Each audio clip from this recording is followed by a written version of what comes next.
I am on. Yeah, you gotta put your mask on when you talk. I am. It's, yeah. Oh, my. It's too hard to understand. It's muffled and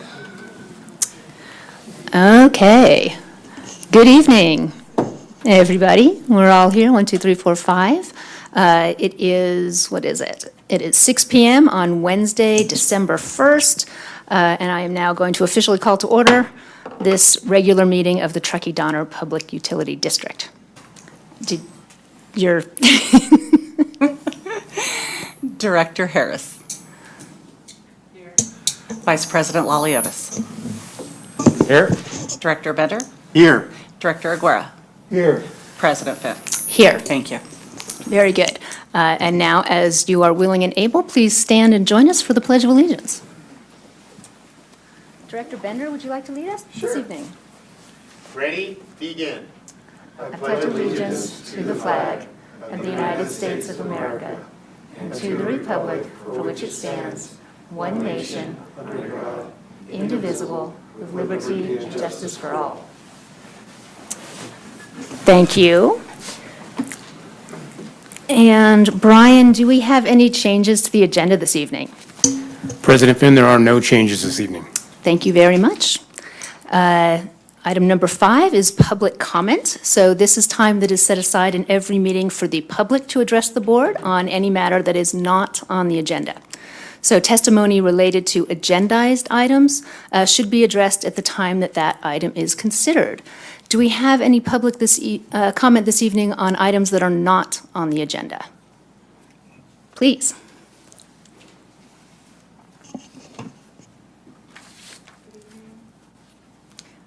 I don't think you're on. There's the little. Shauna. Is that better? Yeah. Good evening. My name is Deirdre Henderson. I live in Truckee. I am co-lead of 100% Renewable Truckee.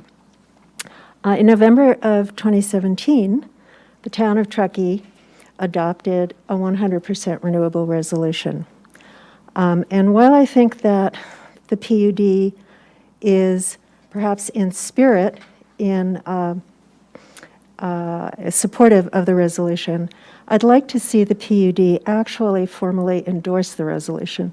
I think that would go a long way to uniting our town around goals that we really need to be meeting if we are going to have the ambition and the sense of urgency necessary to meet the challenge of climate change. So I urge you to please consider doing that as soon as possible. Thank you. Thank you. Excuse me, Madam President. Shauna? Yes, sir. Is there a program, an agenda over there? And I have, when didn't make it this time? I got the packet. Just the cover.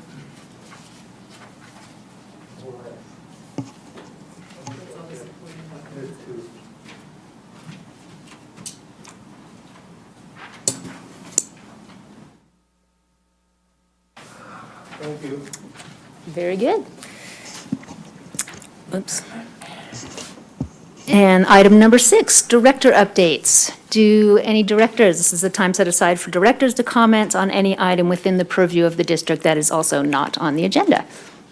Director Harris. I typically have something, so thank you very much. First off, I wanted to wish everyone a happy Thanksgiving. I know it's a little after the fact, but I also hope you have a nice holiday season because I believe that this is our last board meeting before the Christmas season. So just wanted to wish everybody happy holidays to the staff as well as the board members and everybody who's here. So there's that. And then on November 18th, Tony, Bryan, and I actually met with about 10 people at the Lift House Coffee for a coffee talk. This was set up by David Diamond, who is the vice president on the airport board. I wanted to thank David for doing that. And I won't go into specifics about it because I know that Bryan is probably going to be talking about it, but the topic was broadband. And it was a very interesting topic. It was good to get out and speak with the community, and I just appreciate the opportunity to do that. Thank you, Director Harris. Do we have other director updates this evening? Is that working? All right, good. No, I just want to echo what Kim said. It was a very informative meeting. I was glad to see the community coming out and discussing their issues with broadband and their concerns with the local internet situation in our town. So I did appreciate their time. And I know Brian, as Kim said, it's going to give us a good update on the committee progress so far to date. And also thanks to David Diamond from the Airport Board for organizing these coffee talks. They're very valuable, I think, to the community. So thank you. Thank you, Director Laliotis. Do we have any other director updates this evening? Director Bender, Director Aguirre? You good? I'm good. Very good. Thank you. You're welcome. And I also have a quick director update. Happy holidays, echo that.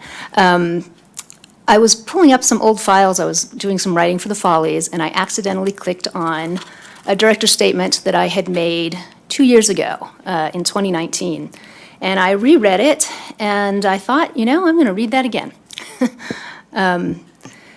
So it was to share my evolving vision for our community and the vital role we at the PUD will play. I think of Truckee as a little ship sailing on the Sea of the Sierra. As such, we need to be self-sufficient and sustainable to as great an extent as possible, resilient. So imagine this. Our power purchase agreements are well diversified and include wind, small hydro, solar, geothermal, and shares in large-scale storage projects such as ACES, the Advanced Clean Energy Storage Project, the world's largest renewable energy storage venture. They store solar energy as compressed air in Utah's massive salt caverns. We have strategically withdrawn from all fossil fuel generation, thus sparing our customers the financial exposure of stranded assets, as is happening with coal investments at this very moment. Truckee has invested in a community solar project, which generates clean, renewable energy 245 days a year, which is our average. It is paired with a large-scale storage project. At night and on storm days when the sun doesn't shine, we have access to small local biomass plant that provides the triple benefit of supplying renewable power on demand, creating local jobs, and reducing the fuel loads in our local forests, thus lessening the danger of catastrophic wildfire and improving the health of our forest ecosystem. We have facilitated the transition to electric vehicles for our school district, the town fleet, and our residential customers. We now have access to their batteries as a tool to help us at peak load times and during emergency outages. This can also be a tool to help mitigate the single point of failure, that is our 100% reliance on Nevada Energy to deliver our electricity. We will have restructured our rates to help our constituents change their habits to use energy when the sun is flying high. Our hot water heaters are all electric and are all grid integrated to help us shift our loads, shave our peaks, and integrate our renewables. All of these accomplishments and more can be driven by the PUD in partnership with the town, the sanitary district, the community foundation, the hospital and airport districts, our representatives in the state assembly and senate, both of whom are pro-biomass, Tesla and CAT. This is a vision, not a roadmap. It can only be accomplished insofar as it is in accordance with our mission statement. And these are just some of the pieces of the puzzle that are on the table. But the first step towards doing is dreaming. I want to thank staff for their knowledge and patience, and I would like to invite my fellow board members to share their visions of the future in hopes that we can identify areas of overlap and common goals that we can pursue together. In the immortal words of Wayne Gretzky, let's skate to where the puck is going, not to where it's been. Thank you. So I wrote that 2 years ago.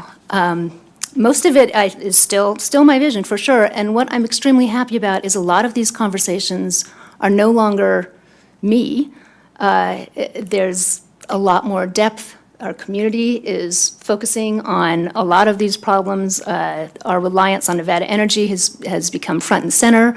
Biomass discussions have left the purely theoretical and are being discussed and looked at closely by the town of Truckee and by North Star. So I think we're making progress. We're making progress, and I think it's good to review these sorts of statements and where are we now? Have we moved anywhere. Yes, we have. So let's keep doing that.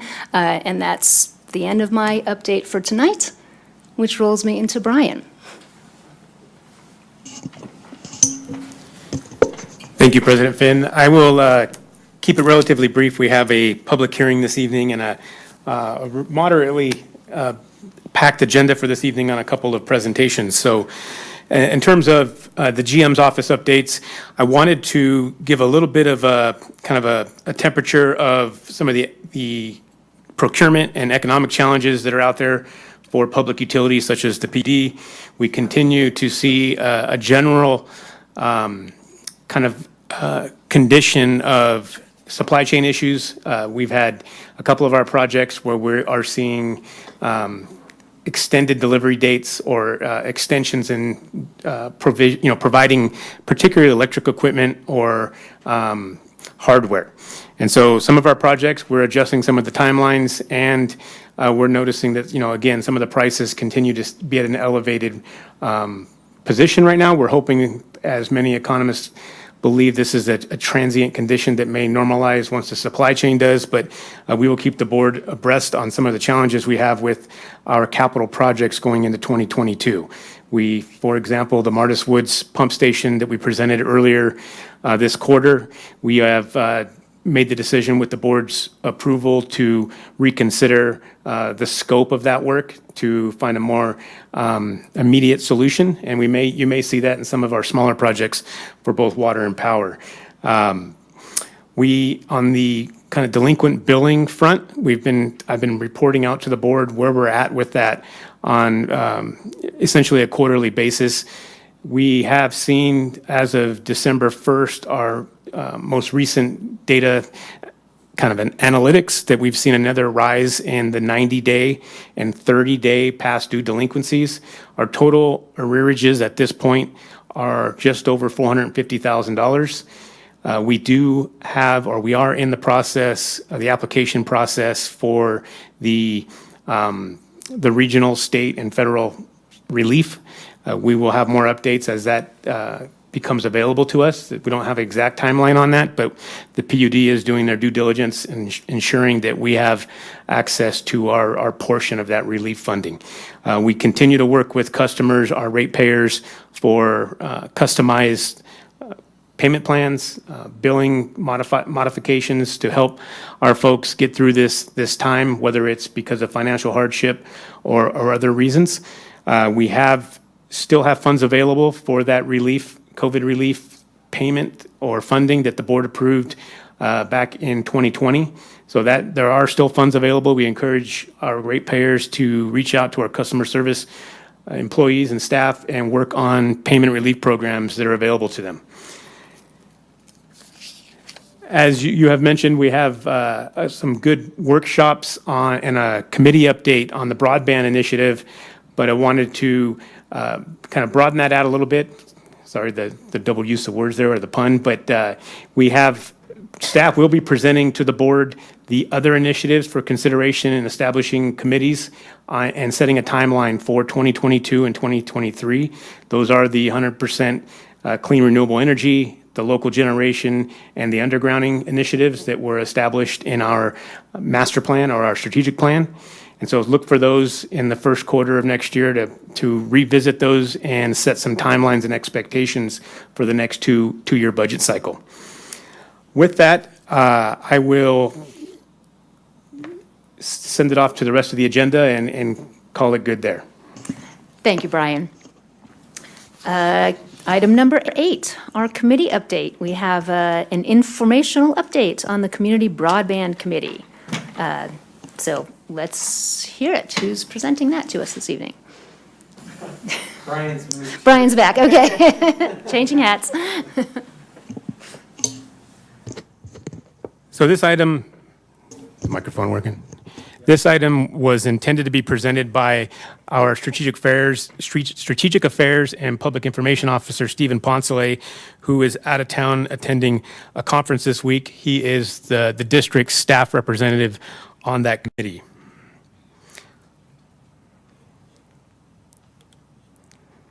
I will sit in for him this evening.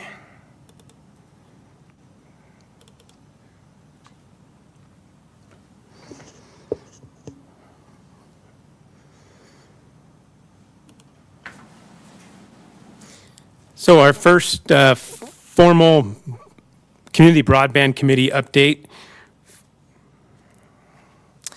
As you may recall, the board adopted our updated strategic plan on May 19th of earlier this year. This is the 2021 through 2024 strategic plan. The strategic plan development process included several workshops and community engagement activities stretching from September of 2020 and finally through approval in May of 2021. As I mentioned, there was significant community outreach, including a community survey and task force workshops for both the GM task force and the community Zoom workshops during the kind of the kickoff of the COVID environment there. Through the strategic planning process, the board identified 4 strategic initiatives. Those included community broadband, 100% clean renewable, undergrounding of electric, and local clean renewable generation. The board established a standing committee for community broadband initiative on June 16th, earlier this year. We received interest and applications from 10 qualified members who applied meeting certain criteria that we were really looking for. Those included items like local ratepayers, subject matter expertise, industry, and public partners. Regretfully, one member did have to resign due to scheduling and availability. The district held a kickoff meeting on September 23rd of earlier this year. Early on, the committee established a monthly meeting schedule for the third Thursday of each month from 3:30 to 5:30 p.m. And at the initial meetings, the committee voted to adopt the initial project scope and goals that were established during the GM task force earlier this last spring. So that scope included to identify the level of broadband internet services the community requires to meet local needs from the perspective of public safety, economic health, and community access. Based upon these needs, establish collaborative partnerships to facilitate the larger community benefit. And then the committee adopted the goals of identifying key stakeholders, potential partners, and local resources, develop a scope of work for a feasibility study, identify options for potential organizational structure, and identify funding opportunities.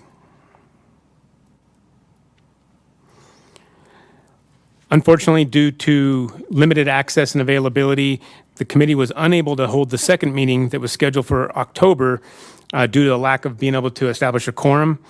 The desire at that time from the committee was to establish Zoom availability or access for future agendized meetings.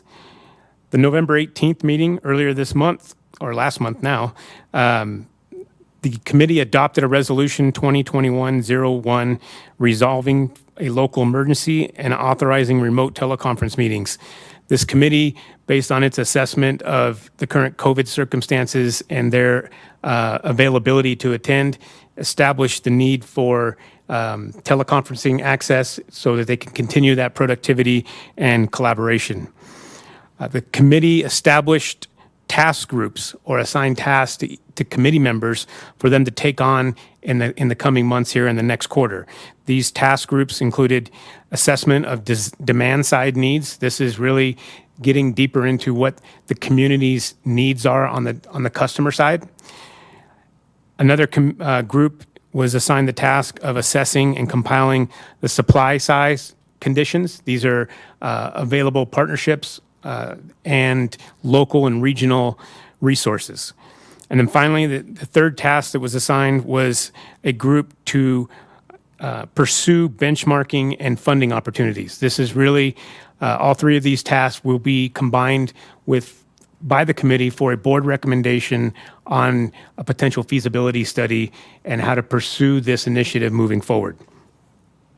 The committee has established a timeline to present to the board at the March 2nd of next year. That's here in a few months. This committee will take the opportunity in open session here to present its recommendations based on its findings through these task work groups. I wanted to kind of take a little bit of a sidebar and follow up on the comments that both Vice President Laliotis and Director Harris mentioned, the coffee talk that all three of us attended at the Lift House Coffee Shop on the topic of community broadband. It was very consistent with the public participation and comments received, and the dialogue that was engaged there was very consistent with some of the discussions we had in the GM task force and the community engagement activities last spring. There is definitely a continuing frustration in the quality and reliability of internet and broadband services here in the greater Truckee area, our service territory. There has been quite a bit of discussion on the need for an elevated level of customer service and accessibility to customer service. And there was a lot of discussion on how the district can take an approach to leverage our resources that are already in place and that we continue to build out over the 10-year capital improvement plan. I'm referring to our fiber communication loops that we use for district utility facilities, both electric and water, and our data centers. And so leveraging those existing resources to somehow devise partnerships where there is a broader and more reliable access to internet services here in the community. One of the big challenges that this subcommittee faces and that the board and staff will face and the larger community will face is how do we approach this with a sense of equity and that all levels of our ratepayer base have access to this at an equal level. There's definitely some smaller subdivisions and groups out there that are prepared to invest in some of these services immediately, short term, with our partner Pluma Sierra, who currently works under kind of a federal structure, federal rural electric structure to provide telecoms. But how do we as a community and as a district provide this access across all levels of in all areas of our service territory? And so that is going to be one of the kind of the main focuses for this committee, their recommendations, and that scope of the feasibility study. Clearly, there's technologies out there, and we heard that through the coffee talk, and I would invite both Director Harris and Vice President Laliotis to further expand on that. But there's definitely the technologies out there. There's a desire and need for improvement. There's also a desire and need for, low cost and controlled cost. But it seems like the underlying expectation is to create a reliable resource here within the community. And so I'll kind of stop there. I offer any kind of public comment or the board's feedback on this item. But before we kind of transition here, wanted to let the board know that we do have a plan that we'll present. You've heard us mention in a few public sessions here that we will be utilizing a resource, monday.com. I have it up here on the board, and you'll see the board's strategic plan for 2021 through 2024. We're now in the 2022 and 23 budget cycle, but we'll begin to present, staff will begin to present with the committee schedules and timelines on the work we're doing with these initiatives. And so in the first quarter next year, we'll talk about the additional initiatives, but we'll present some of the milestones after this committee comes with its first recommendation to the board on how we move forward. And we'll track it through this tool, and on a quarterly basis, you'll see this tool, the community will see this tool and know exactly where the district is in terms of progress with this initiative. And so I'll leave that there for any feedback or comment. Thank you, Brian.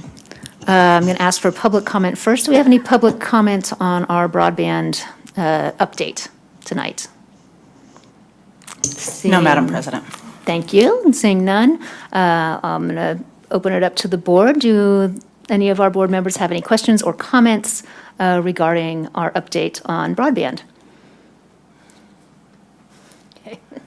Shifts. I'll pipe in here. Please. Thank you for bringing up the monday.com. That's always been something kind of lingering out there that I hear about it. So it's good to see that we're putting the tools into use, and look forward to, what comes out of the committee in long term.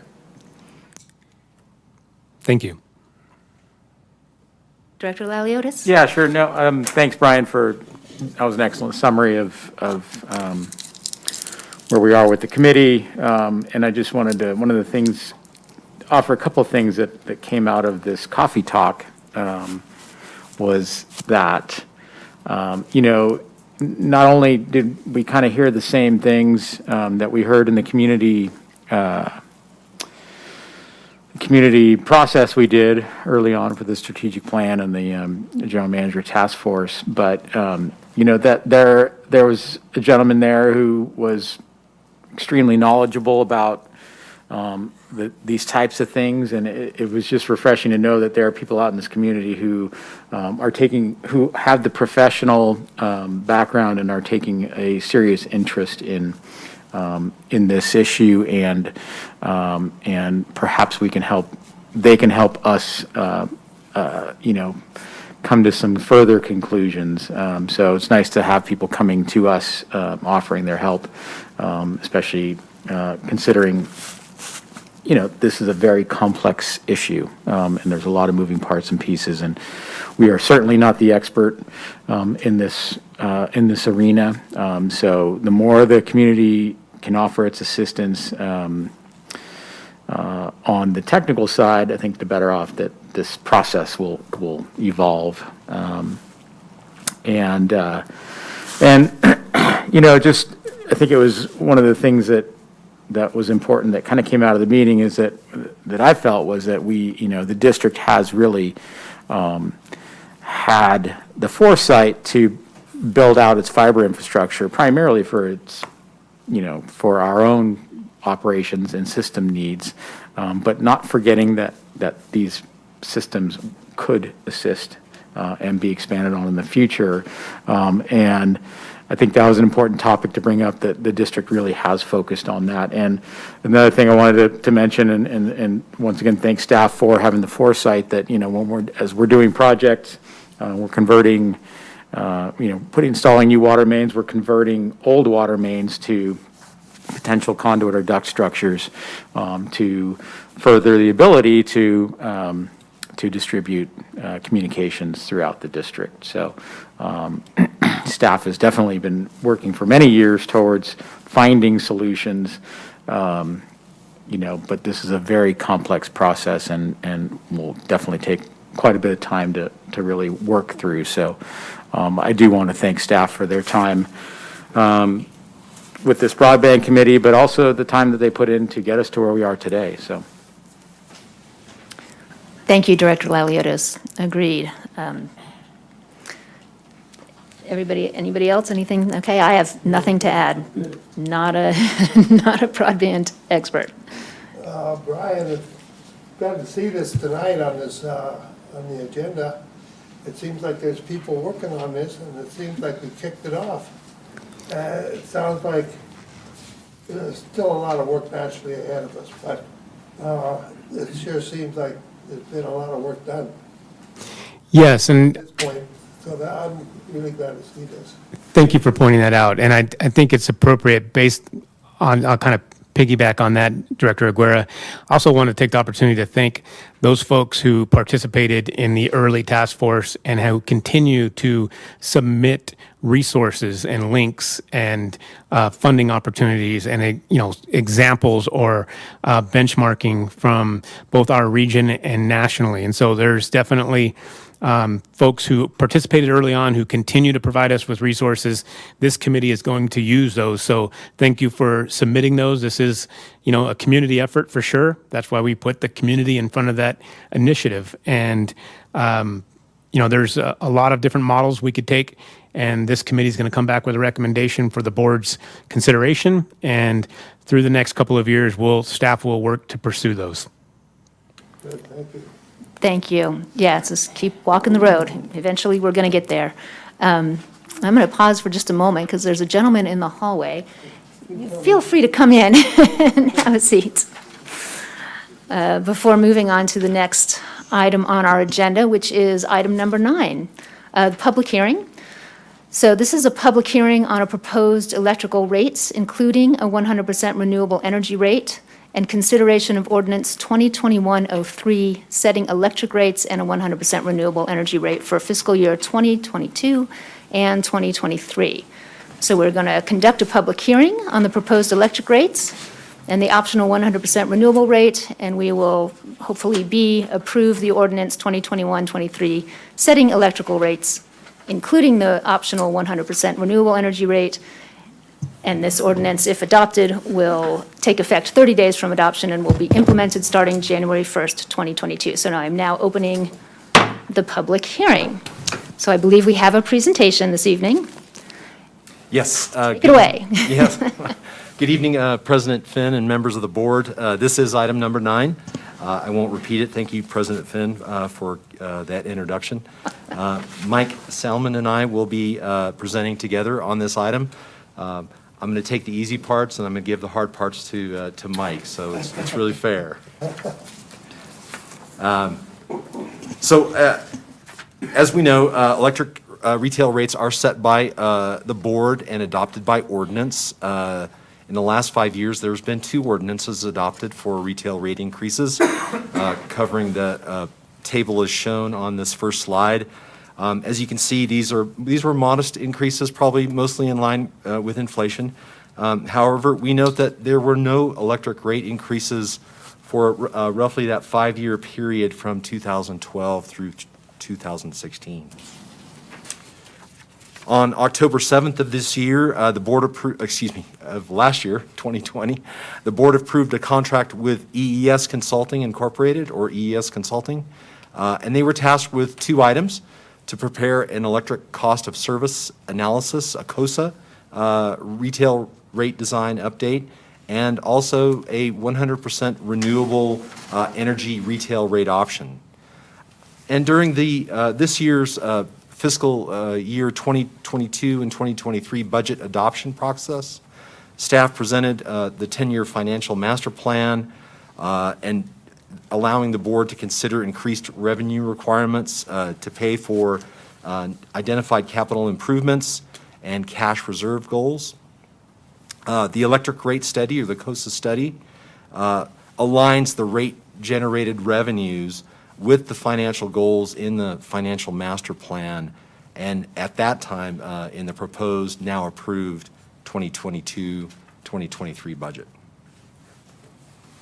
At the November 3rd board meeting last month, staff and EES Consulting presented an overview and summary of the rate study and also of the proposed 100% renewable rate option.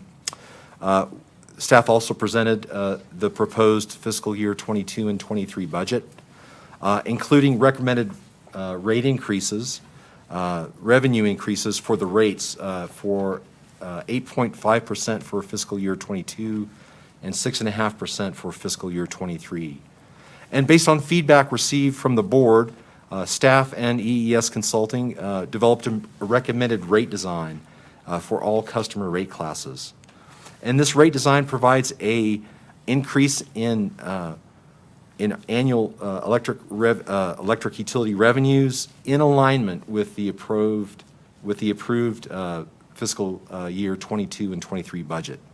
And it also builds incrementally toward our capital investment needs and the approved reserved funding goals for the utility.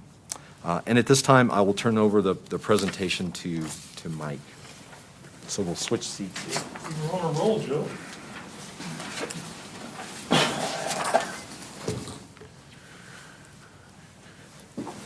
Thank you, Joe. I also have the rate consultant, Amber Gershwin, on speakerphone, if we needed to go there, so she's listening in, just so you're aware.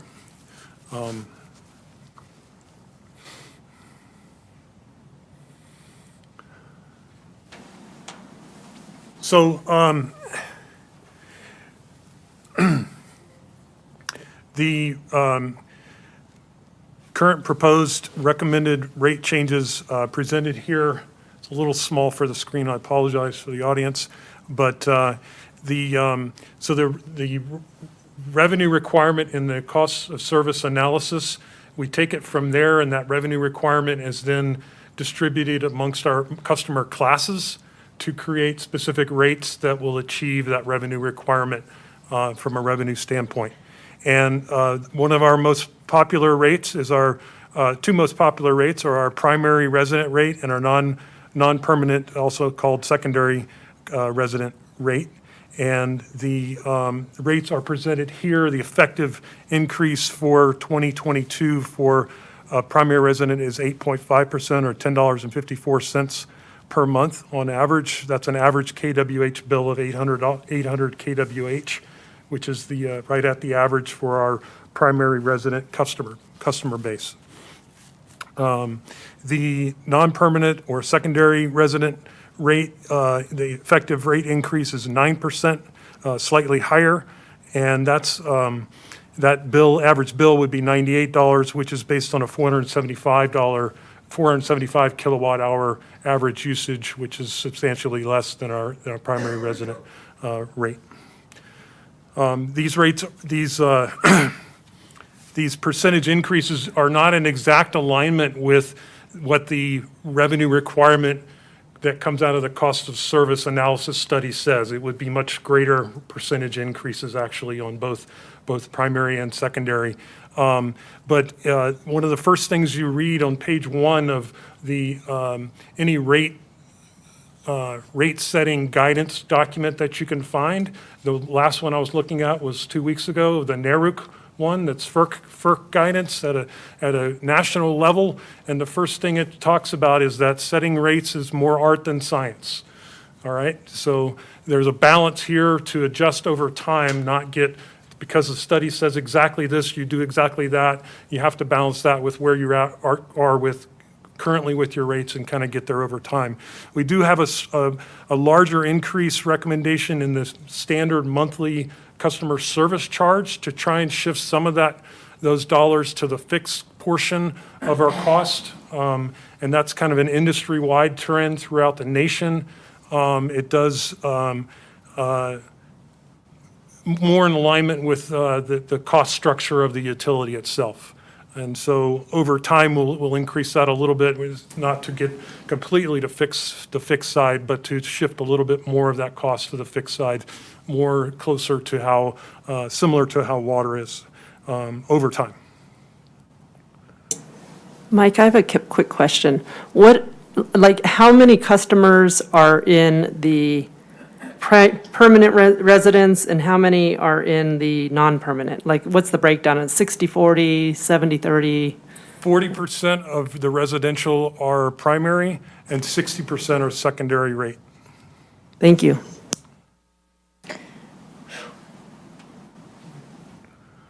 On small commercial, the average increase is slightly less. That's again based on kind of translating the revenue requirement from the COSA study into rate adjustments. We did took the base charge as well. So a 5% average increase for small commercial, medium commercial 5%,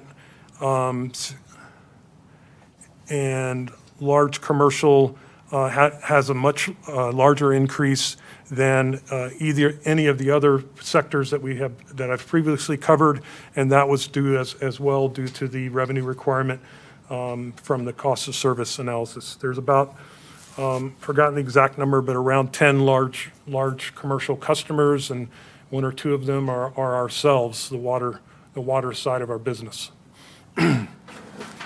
We also, as included in your documentation, have a renewable energy rate adder. That was based on a industry analysis of what other utilities are doing for a renewable rate. And then we looked at what our cost of power difference is between regular or standard mix versus the renewable mix. And the recommendation is a 2 cents per kilowatt hour optional rate adder for those customers that want to go 100% renewable. So overall, average 8.5% increase, a little bit larger than your standard inflation. It is, as Joe mentioned earlier, a bit of a catch-up from many years of flat rates and then small increases of late.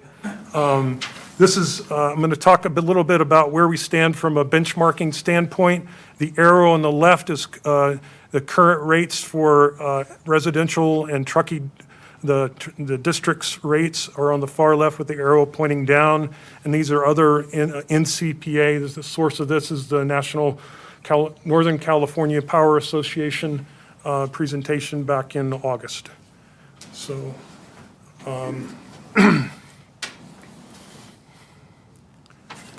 I would mention that these are the 2021 rates. Every one of these utilities will be raising their rates. So if we don't shift all the way to the far right next to PG&E, of course not, but we may shift one or two places, but we're not going to shift dramatically in 1 or 2 years in general, highly unlikely. I also looked at California U.S. Energy EIA information on cost per kilowatt hour, how we compare. On the left is far left is 2020, and then 2021 August to show you the year-to-year change at a California level is up 12.4%. Our current rates for residential blended, the 60-40 blended of primary and secondary, our blended rate is still below that. And then with the proposed rate, our blended rate will be 1872, still below current rates at a California industry averages for California. We'll still be below it as well, below current rates even after 2023's rate increase recommendation. Mike, I have another question. Do you think there would ever be any chance where there would only be one rate and it's not split out between primary and secondary? I have not heard that commentary. I know other utilities have that. There is a great disparity in the usage. Again, the average usage for secondary is 475 kilowatt hours per month, 800 for closer to 800 for primary, and yet there's a significant amount of fixed costs in utility operations. Purchase power is 50% of our operating expenses, but you also think about the capital investment that's required for our distribution system. So there's a large amount of sunk cost that need to be recovered, whether you use 1 kilowatt hour or 1,000 kilowatt hours. So, the disparity may get a little smaller over time as we move the fixed charge portion up. So the kilowatt per hour might be a little bit smaller gap. Thank you. So also from a comparison standpoint, the compounded annual growth rate to 2022 after this rate increase of 8.5 for primary customers will, over 10 years, the average increase per year is 1.8%. So we're making up a little bit for lost time, but we're not making it up. We're making it up in the rate, but you're not making it up in absolute dollars because you're only now getting there. You didn't do that over time. And so it's time, as recommended in the budget and the cost of service study and these rate recommendations, it's time to get there a little bit on the rates. The average rate increase for the last 10 years will average 1.8% per year with this increase. Secondary customers is slightly higher at 2.3% over the last 10 years. And then the U.S. Bureau of Labor Statistics growth rate for the 10-year period in San Francisco, Oakland, and Hayward is 4.1%. So for the 10-year period. So well below basically half of what the regional market has done in the Bay Area.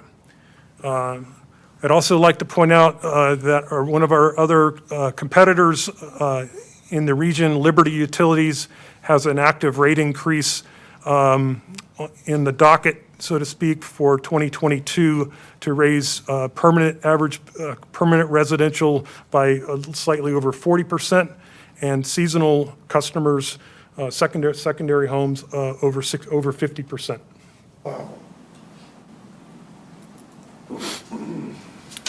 Sorry, Tony.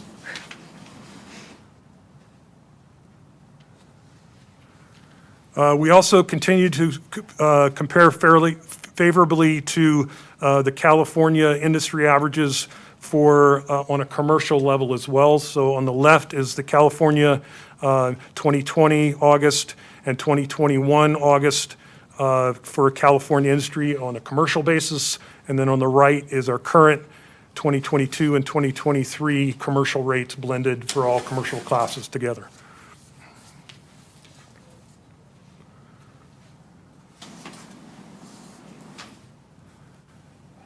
What are you going to take from here?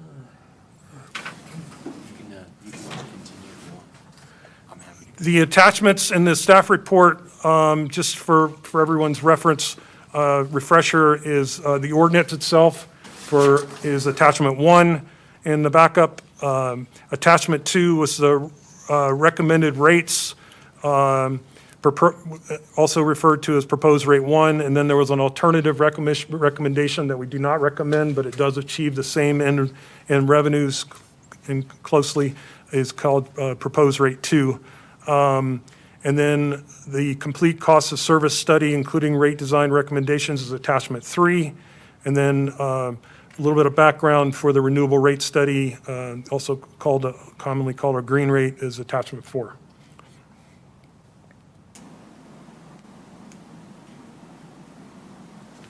All right, Joe.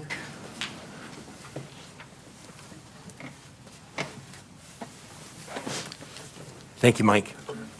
So by way of reminder, if the board adopts new rates, the following schedule will be implemented. Last month, of course, we presented an item for the proposed rate increases and discussed both the COSA study and the proposed green rate, or 100% renewable energy rate. And also the board scheduled a public hearing for tonight for December 1st. December 1st meeting, we're holding that public hearing, and the board also has in front of them for their consideration ordinance 2021-3 to increase the rates and also to adopt a potential 100% renewable rate. And if the board adopts the ordinance, the rates would become effective 30 days from the date of that ordinance, so that they would become effective December 31st, actually. But from a rate perspective, and a billing perspective, excuse me, the rates would be effective January 1st of each year, beginning in the year 2022. So as far as fiscal impact, the recommendation to adopt and set new electric rates for the next budget cycle, by way of summary, the overall effective rate increase for fiscal year 22 is 8.5%, and the overall increase for fiscal year 23 is 6.5%. And then also, we're proposing the optional 100% renewable energy rate of 2 cents per kilowatt hour. And these new rates will have a direct impact on our generated revenues and for budget expenditures for across all our electric utility operations and capital improvements. We estimate that for fiscal year 23, the 8.5% increase would generate an incremental little over $2.4 million in revenue to meet the approved fiscal year budget. And the 6.5% increase in fiscal year 23 would generate an incremental $2 million required to meet the approved budget expenditures. And so it's staff recommendations tonight to conduct the public hearing on the proposed electric rates and optional 100% renewable energy rate, and to approve ordinance 2021-03, setting electric rates, including an optional 100% renewable energy rate for fiscal year 22 and fiscal year 23. This ordinance will take effect 30 days from adoption and will be implemented starting on January 1st, 2022. Thank you, and we would be happy to answer any questions. Thank you, Joe. Thank you, Mike, for all your work you've put into this and your presentation this evening. Now we're getting to the juicy part. Before I open it up to the directors, because I do have some topics that I want to cover before we vote on approval or not, specifically regarding the green rate and the uses for the green rate, and how we're going to implement that. But first, I'm going to open it up to public comment on the subject of our rates.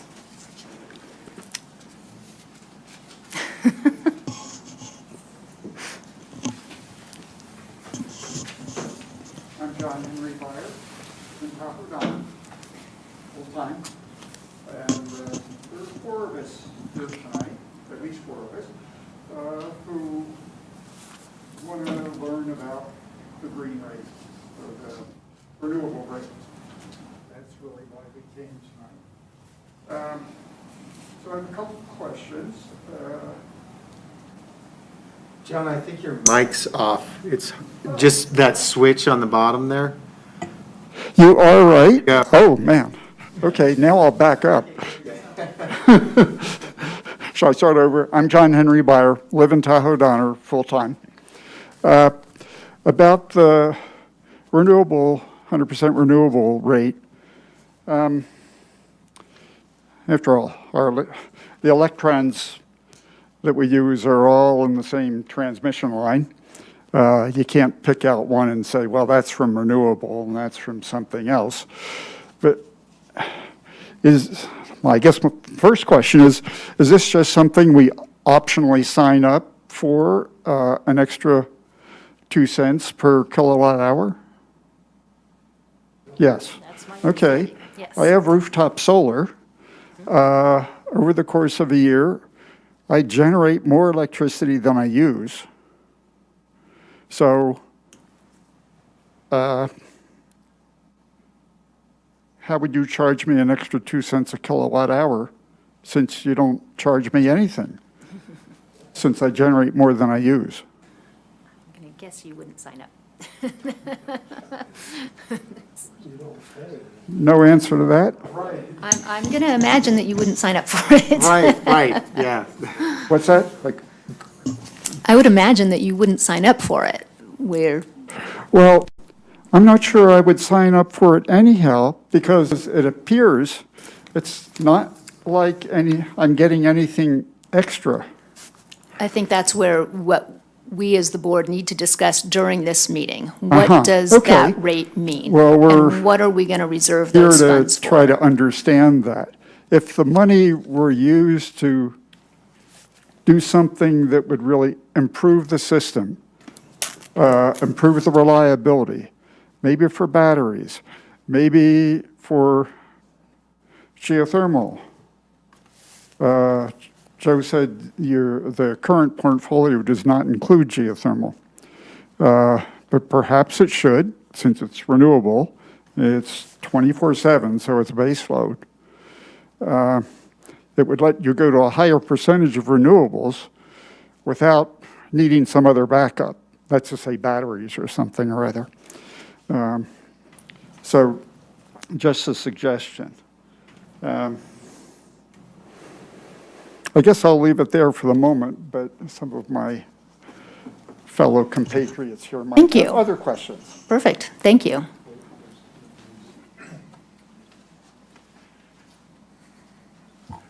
I'm John Sorensen. I live here full-time in Truckee. I have a question that when I look at what we need to do here in Truckee to get to 100% renewable, to encourage everybody to be all electric, we have a big job in front of us. And I think of it, I'm a systems engineer by background, and I think of it as how does this fit into all the system changes that we have to make?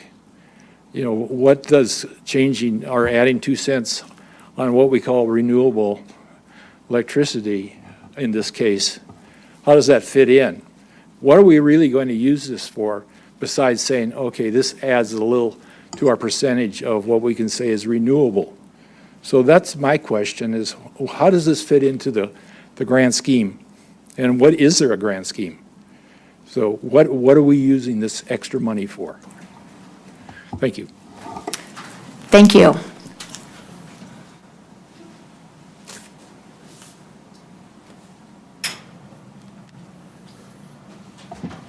Good evening, I'm Matt Tucker, 10-year-plus full-time resident of Truckee.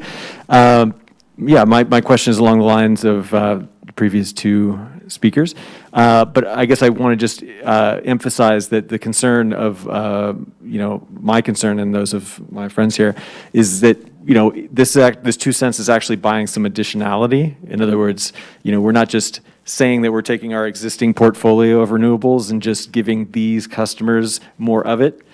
We want to make sure that that 2 cents per kilowatt hour is actually going to additional decarbonization, additional renewables, right? So that we're actually getting something for our 2 cents a kilowatt hour. John Henry brought up the possibility of using it for storage. I think one potentially useful use for that money would be to build out a network of distributed energy storage around the community, and that would provide us with some resilience. There are flow battery companies out there today that are actually providing flow battery long-term energy storage for utility customers. So I don't know if anybody in this utility has actually looked at any of the flow battery technology, but I think that could be a potentially useful use for those dollars. Thank you. Thank you.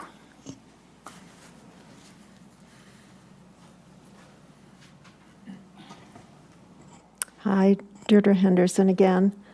I think that it's going to be really important. First of all, let me say thank you for thinking about a green rate, for thinking about doing something that helps to move us forward into the renewable energy future that we need. I'm not sure that the green rate is the most significant thing that we can do, but I'm glad to see any movement in that direction.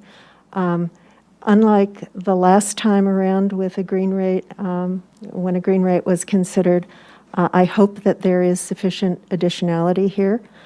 But let me say that assuming that you decide what the use of proceeds of the green rate is going to be, I think the rollout of the green rate, the marketing of the green rate to the community is going to be essential. Not all of us understand what that is. Not all of us understand the role of the PUD in helping us to address the climate problem that we face. And I think that it's going to be incumbent on the PUD to make sure that the rationale for doing this is clear to the community. And I hope that it won't be done just by an insert in our utility bill or an announcement at a formal board meeting. I hope that you will actually reach out to the community. And I think that that will be meetings with community members around Truckee. I think it will mean making sure that everyone understands what the benefits are directly and indirectly to them individually and to the community. This is not the first time, if we all are doing our jobs to address the climate crisis that we are facing, that we're going to have to roll something out to the community. There's a big education component for all of us here. And I think that that will be, since this is one of the first initiatives that will individually affect people in the community, that it's really, really important that it be done well.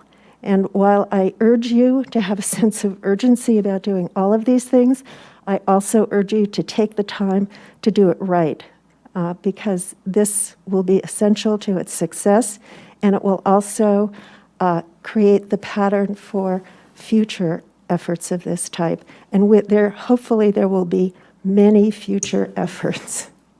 Thank you. Thank you. Well, thank you all.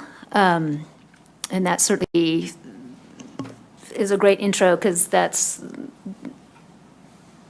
public comments touched on pretty much all of the things that I have been thinking about.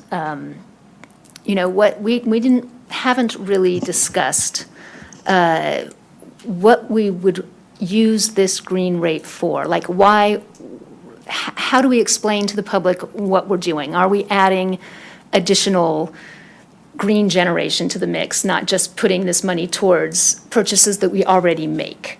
right? So that's really just accounting changes. It's not bringing on new, and I understand that an individual electron coming across our transmission line can't be siphoned into any person's house, but we can green up the whole mix. So, creating that market and investing, putting our money there and to add green generation is important.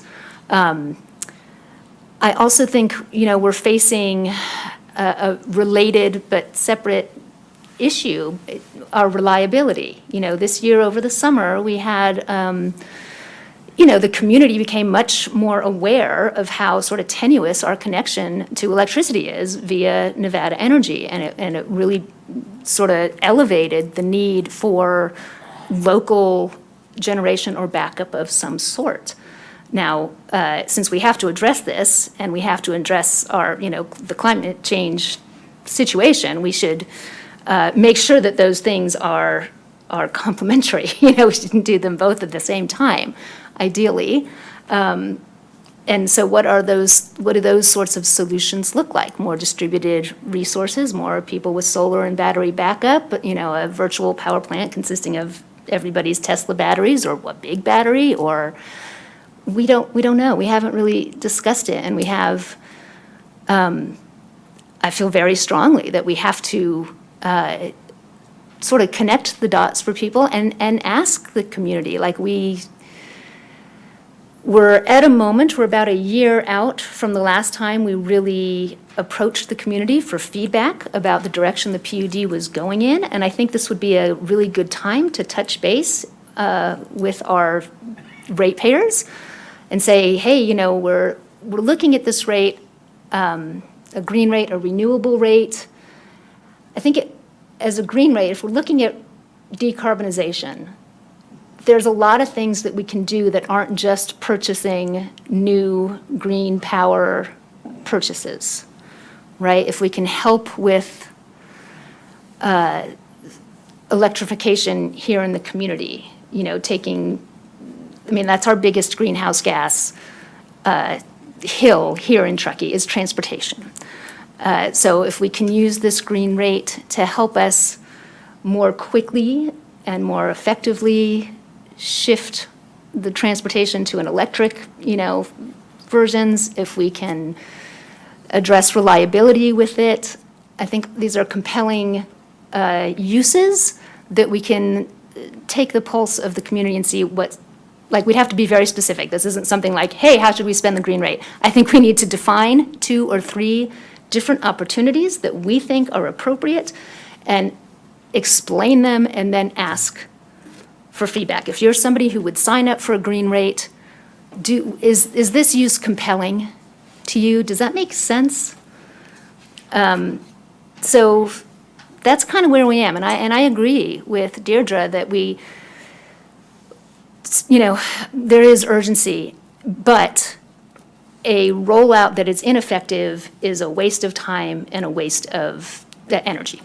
So I think we need to be careful and we need to be thorough, and we as a board need to discuss what we think appropriate uses for these funds would be.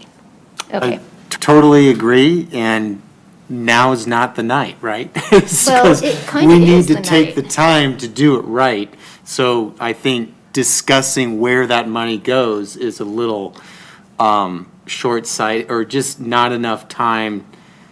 I guess I just want to clarify that request. Like, right now, this evening with the public hearing, we haven't prepared any background for where the money's going. So making that decision to me tonight is way too early. But we can actually approve it and then roll it out later with proper planning of how that money is spent. So I agree with the approve it, but not, I don't know. See, are we, if we approve it and we're saying if this rate goes live January 1st, and we don't have any corresponding information to help people decide to sign up for it or understand the uses for it. Well, it probably won't get signed up for until, it's like we haven't even, won't. have we had a green rate workshop? and discussed where that money's gonna be spent. And like, we haven't even done our normal stuff we do here at the PUD. So that's why I'm saying we could approve it, but then deciding right now as a board, I like mentally, no way. I need to have my normal stuff that we do, a workshop, talk about it, how we're gonna spend it. Yeah, I'm not, in the mindset of brainstorming green rate ideas Right. because it wasn't agendized as that kind of a workshop. For me, I didn't No. prepare at all Got it, to, got it. to brainstorm on where to spend the workshop. So I guess I'm going back to like, I'm not even ready mentally. I mean, I could dive in, but then we didn't even agendize this Right. kind of a workshop. Jeff, why don't we let our boys say, Back to the boys. after all, they're the ones that are in the know. They are in the know. That is the, I don't want to squish it, Krista, no, we're not- but we it's are just not like, well, squishing I'm it. just not ready for. it is not going to be squished. That's what I and that's strongly felt we need to bring up that subject before we willy-nilly approve a green rate. If it would be at the board's pleasure, there's a couple of items I'd just like to comment real quick. One is in response and support and agreement. Ms. Henderson talked about the outreach and the rollout and the public engagement is going to be critical. I agree 100%.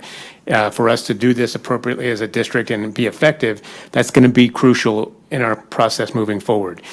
This evening's agenda item is to talk about the structure of the renewable rate versus the blended portfolio rate. There is, some nuances, administrative nuances there. They're in the background that these rates and power contents have to be reported individually. So those who subscribe to a renewable green rate, so to speak, that gets reported from a compliance perspective individually or separated out by the district from our blended portfolio. So it doesn't continue to be blended as one reporting mechanism. Doesn't mean that renewable component can't grow. We hope it grows. That's the goal here, is that renewable component of our content reporting grows over time. We don't know at what rate currently that happens, and that goes back to the rollout, the education, the engagement on what these funds are allocated for, and that'll be at the board's discretion. It would be my recommendation, continue the discussion, but we could also have an opportunity, perhaps in February, to have a subsequent workshop and really getting the board's guidance on how to direct those funds and manage those. Our team will account for those funds as subscriptions begin to this rate begin to grow, and so that funding resource will be tracked. And we'll have an opportunity, the board will have an opportunity to continue to have these discussions and give staff direction on how to proceed with those. I think critical to this process and for the discussion here, to the public comments, that we need to come back with some additional engagement and rollout and give the board opportunity to really dive in on what this looks like. What, Mr. Byer? Let's raise your hand. It's okay. I want to make sure you understand that the four of us who've spoken are all very committed to reducing greenhouse gas emissions. That's what this is all about. I don't want to pay extra just so I can wear a merit badge saying, oh, gee, it's still all the same electrons coming through, but now you're saying, okay, I'm buying electrons from renewable sources, but it's all the same electricity coming in. No, I'm not going to pay extra for that. But if I am willing to pay extra, if you tell me what our utility is doing actively in real time to significantly reduce greenhouse gas emissions, I am willing to pay extra for that, and we all are. That's why we're here. That's the message we want to get across. So we need something concrete, whether it's batteries, whether it's geothermal, I don't know, but it's got to reduce greenhouse gas emissions. Thank you. Thank you. It has to be specific, which leads me to my next question. Does this have to be used for power purchases? Can it be used for other programs? You know, like investing in a battery, for example, like investing in creating a more equitable access to dispersed energy resources like solar or batteries? Or can we use it for different things than pure power purchases? The optional rate would be a discretionary fund at the board's discretion and guidance. Okay, so there's no legal saying, because people are paying 2 cents more per kilowatt hour, that it's tied to a power purchase. Correct. It is a discretionary fund that the board would have some latitude there. If I can, is my Please. microphone live? It doesn't sound like it. Now it is. Now it is.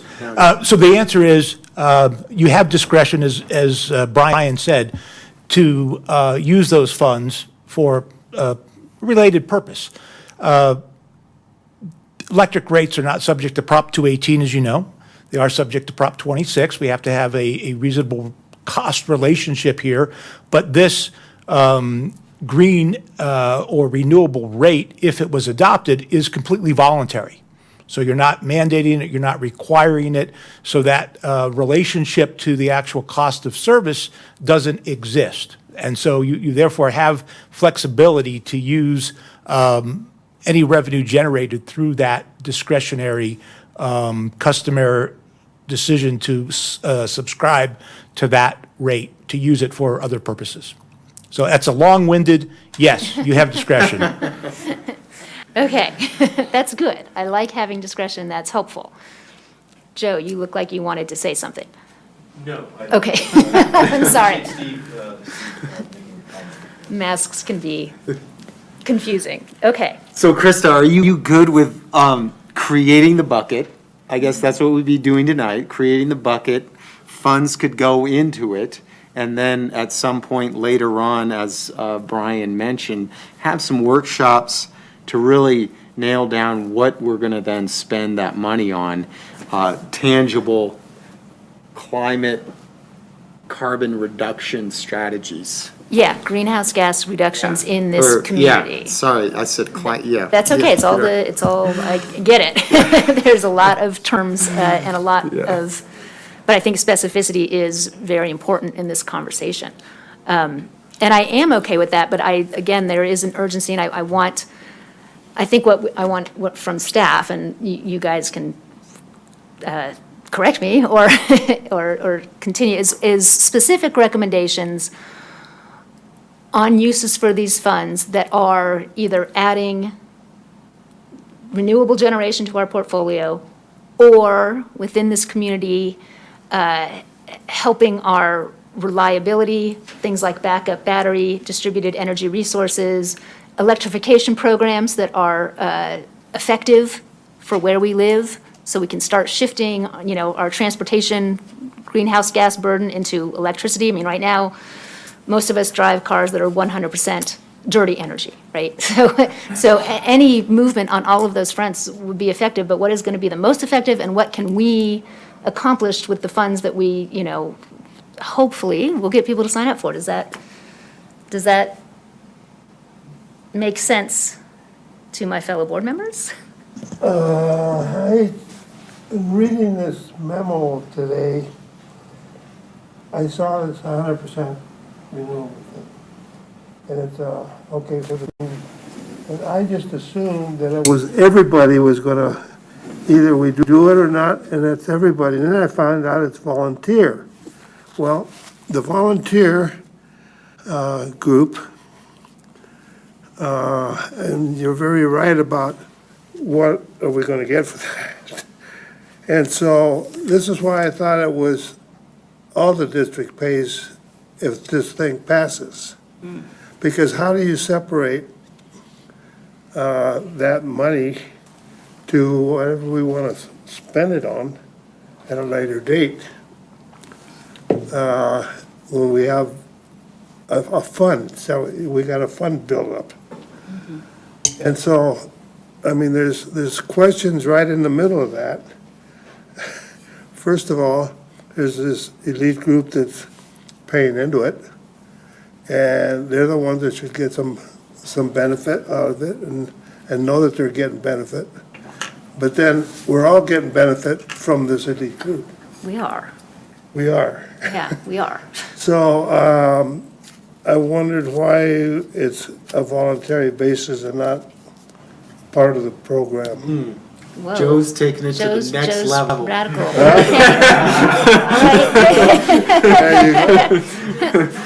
Yeah, that's a legit question. Why aren't we just taking it to the next level? But, Well, yeah, do we pass it or we not pass it? Well, it's voluntary, this tonight would be just voluntary, Well, yeah. extra 2 cents. The Yeah. people that want per kilowatt hour, to which initiate and join the. Go into the group. program, correct. is about maybe another 10% increase on their bill, 2%, it could be. approximately, yeah. Approximately. There's, across the United States, industry-wide in the electric utility industry, we're not the first to offer a green rate. This is a widely adopted practice by utilities to allow customers who are very focused on wanting to say or wanting to be able to have and to tell people that they're purchasing 100% renewable electricity, which this rate will allow. As General Manager Wright said, right now we have one power content label that we file with the California Energy Commission. That power content label has all of our resources in it. With the optional green rate, we will have 2 power content labels. We'll have the one we have now, plus we will have, we'll call it the 100% renewable energy rate power content label that will tie all the electricity produced. As we have noted in the study materials, we're going to tie it from our City of Murray landfill gas plant, which is a renewable resource. That runs, it's a baseload resource and runs 24/7. The people that sign up for the renewable rate will have energy deducted from the output of that plant secured to them. So on the power content label, all those who sign up, their energy, the total amount of kilowatt hours that those customers produce will be deducted from the amount from the City of Murray landfill gas plant. That amount that's been deducted will not be available and not be in the other power content label, the blended mix that our other customers have. So it's not, it is it's an accounting process that will occur both at the PUD. We will keep track of the extra funds that the people voluntarily sign up for. So we'll account for whatever those funds are. But we will also account to the state by way of our power content labels where that energy goes and from what specific resources. So we will have 2 power content labels going forward if the board adopts this, again, voluntary, optional green energy rate. And again, we are being consistent with a wide range of other utilities across California and across the nation that offer an optional, voluntary green energy rate. So that would be a starting point, like, because that's what we already have in our mix, because we know power purchase agreements don't fall out of the sky. They're not magic. We don't have something lined up right this second to say, we're signing up this new generation to fulfill the promise of 100% renewable energy rate. But what if, I think this is what we need to define for our customers. If we decide to use these funds in a different way versus power purchasing, they're not going to get 100% renewable energy in their power content. It's going to be something different. It's going to be, we're using it towards, a down payment on a utility scale battery storage system, right? So how is that? Well, it should be noted that the whole basis for the 2 cents was based on that cost of service analysis. Right. In other words, our blended cost of our blended portfolio, our portfolio, of course, is blended. We have wind, we have landfill gas, we'll soon have solar this coming year, hydroelectric energy, carbon-free sources of energy, and they have varying price points. And so our cost of service for the blended rate, the retail rates that we offer to our customers is based on that blended portfolio. Some items are very high, some items are low, and so there's a retail rate that we finally come up with. The retail rate we have now, or the retail rate that we're proposing the board adopt for future years. This green energy rate is tied to the City of Murray landfill gas. Okay. That landfill gas is above, it costs more than our blended energy rate. And so that is the reason for the 2 cents. And again, it's tied to a specific power, since we're going to have 2 power content labels going forward. This is a strict accounting situation. It's 2 cents more because landfill gas costs more, but it is 100% renewable. There is a demand in the marketplace across the country.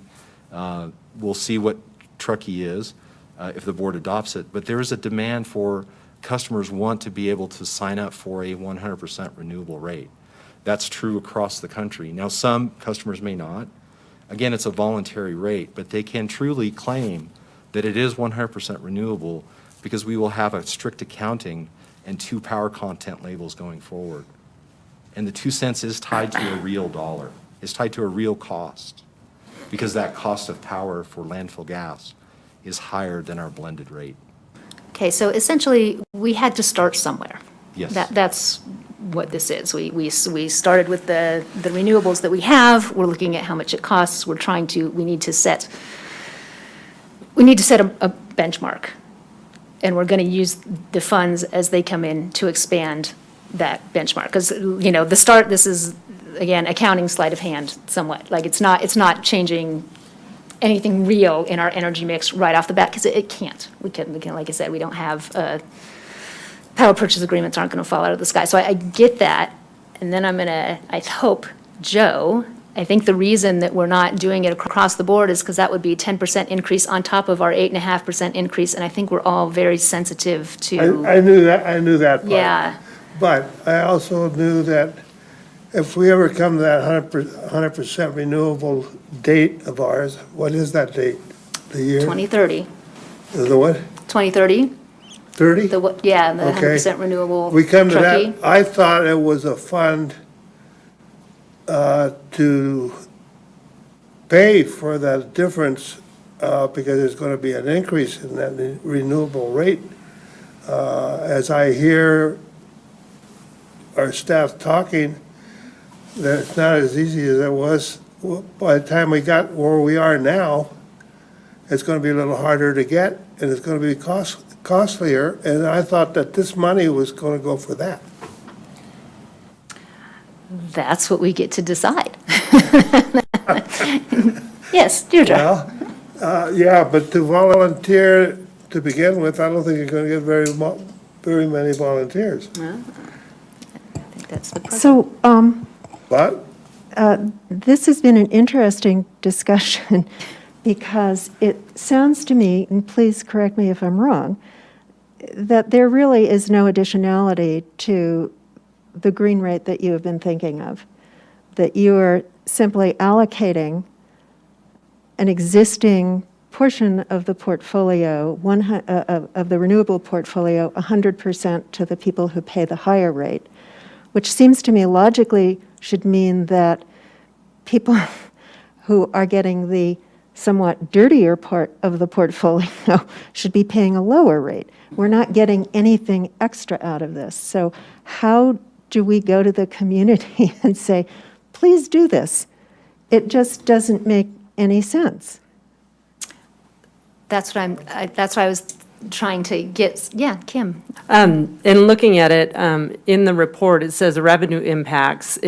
If we did get the 1% participation, which is what was basically told to us is what the approximate participation is, it's $50,000 a year. Mm-hmm. which isn't a lot. So $50,000 plus a portion of that, I would figure would kind of go towards the accounting side of things, and there's, the overhead that has to happen. And even, 48 primary residential people is part of that 1%, and I hear 4 of them don't want to sign up for it because they feel it doesn't go far enough. Well, let's figure out what this discussion, I think, is So, hopefully yeah. trying to get to. What what do I'm- we use those funds for? What I'm getting at, and we're not sure. So, are we going to approve this green rate that's voluntary that may, get $50,000? I would almost rather see that where the district, if we're going along with anything within our business, if we have a savings from what was budgeted, that savings maybe go into a green bucket where we go and we can promote green programs and try to encourage people. And, I think that personally, that will raise a lot more money if we do have savings along the way throughout the district, and take that money to where the people want to see it go towards green energy initiatives of some sort, and have that come back as part of the workshop. If we do have this extra money, what can we spend it on? So that's kind of my 2 cents on the whole thing. Yes. I think we're going around in circles here. I think that if there are going to be additional proceeds from the green rate, okay, we need to know what those proceeds are going to be used for. That's right. And on that basis, we can go out and sell it to people in the community, not on the basis of, we're going to allocate what we already have to these, more to you, and you're going to pay more for it. But if you're going to pay more for it, we're going to create this, we'll call it a trust fund. And we're going to use that for the following purpose or purposes. And that's going to be in your individual benefit, to be your individual benefit, or to the community's benefit in this way. I think we need that if we're going to expect people to pay more. I mean, otherwise, it just doesn't make sense. I agree, and I think the 2 cents per kilowatt hour is a starting point. And that's, the only thing that needs to happen here is we need to define how we're going to use those funds. That's all that needs to happen. Isn't that already defined? Didn't Joe just basically say that the shift in resources from, buying the landfill gas, which you said is more expensive, I don't know if there's going to be a surplus of funds. I think that's what the 2 cents is actually going You know what, towards. I'm going to have to say that doesn't work for me, because we're already paying for this landfill gas. It's already we're all already getting the benefit of this. We're all already paying for it. If we're asking people to go above and beyond that, voluntarily giving us 2 more cents, we can't just say you're paying for the more expensive part of our portfolio. That's not actually accomplishing a reduction in greenhouse gas emissions in any way. Our portfolio is already doing that, so I feel like we need to. Understood. Let me ask Joe a question. Joe, are there additional expenses incurred by implementing this rate? There will be additional administrative expenses, as we will have to track and submit to the state 2 different reporting for 2 different power contents. Again, this is industry standard. We're not the first utility to implement a green rate, and this is what other utilities do. So there will be administrative costs associated with that. I think there's been a great discussion, and I really appreciate the input from the public. And Joe, you did have something to say, so I appreciate your input. I feel like we're talking about apples and oranges here. I mean, I really do. I think the intention of this green rate was more along the lines of what Joe was calling industry standard, which is satisfying a need for people to be, I hate to say it, but wearing that badge of that they are getting 100% renewable energy. And that's a thing, I guess, in this country. But what I'm hearing from Krista and the members of the public is that's not the thing that we necessarily want here in this town.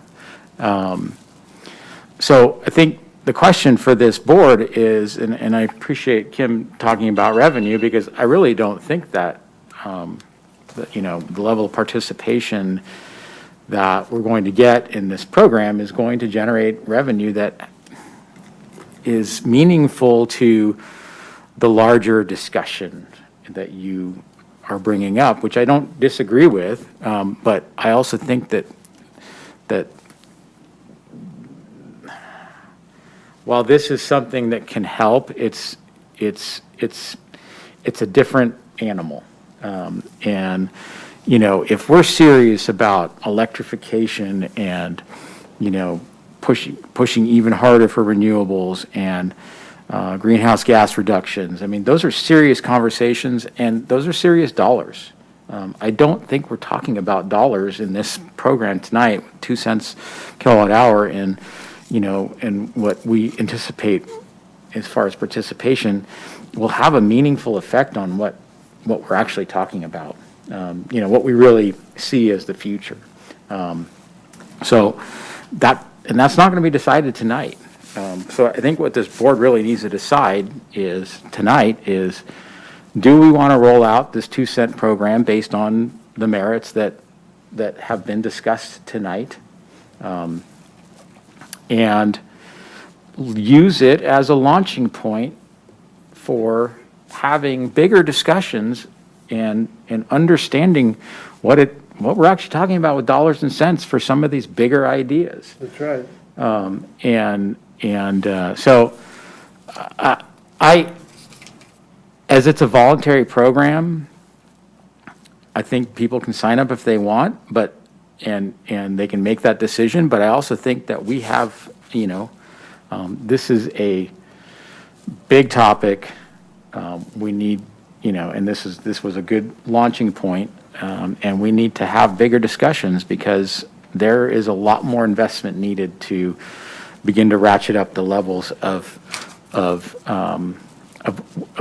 some of the desires of this community to get to a certain level of greenhouse gas reductions, renewable energy, reliability, storage, redundancy. All of these things are great ideas, but they cost a lot of money, and I really don't think that that's what we're talking about tonight. Well, I'd like to, as you said, and I go with everything you said there toward the end and what you said. We have to start someplace because there are going to be some expenses that are going to be bumped up for sure. We know that. And we have to start something, and I saw this plan before, or as I was reading it this afternoon. That's another fund to help fund our renewables.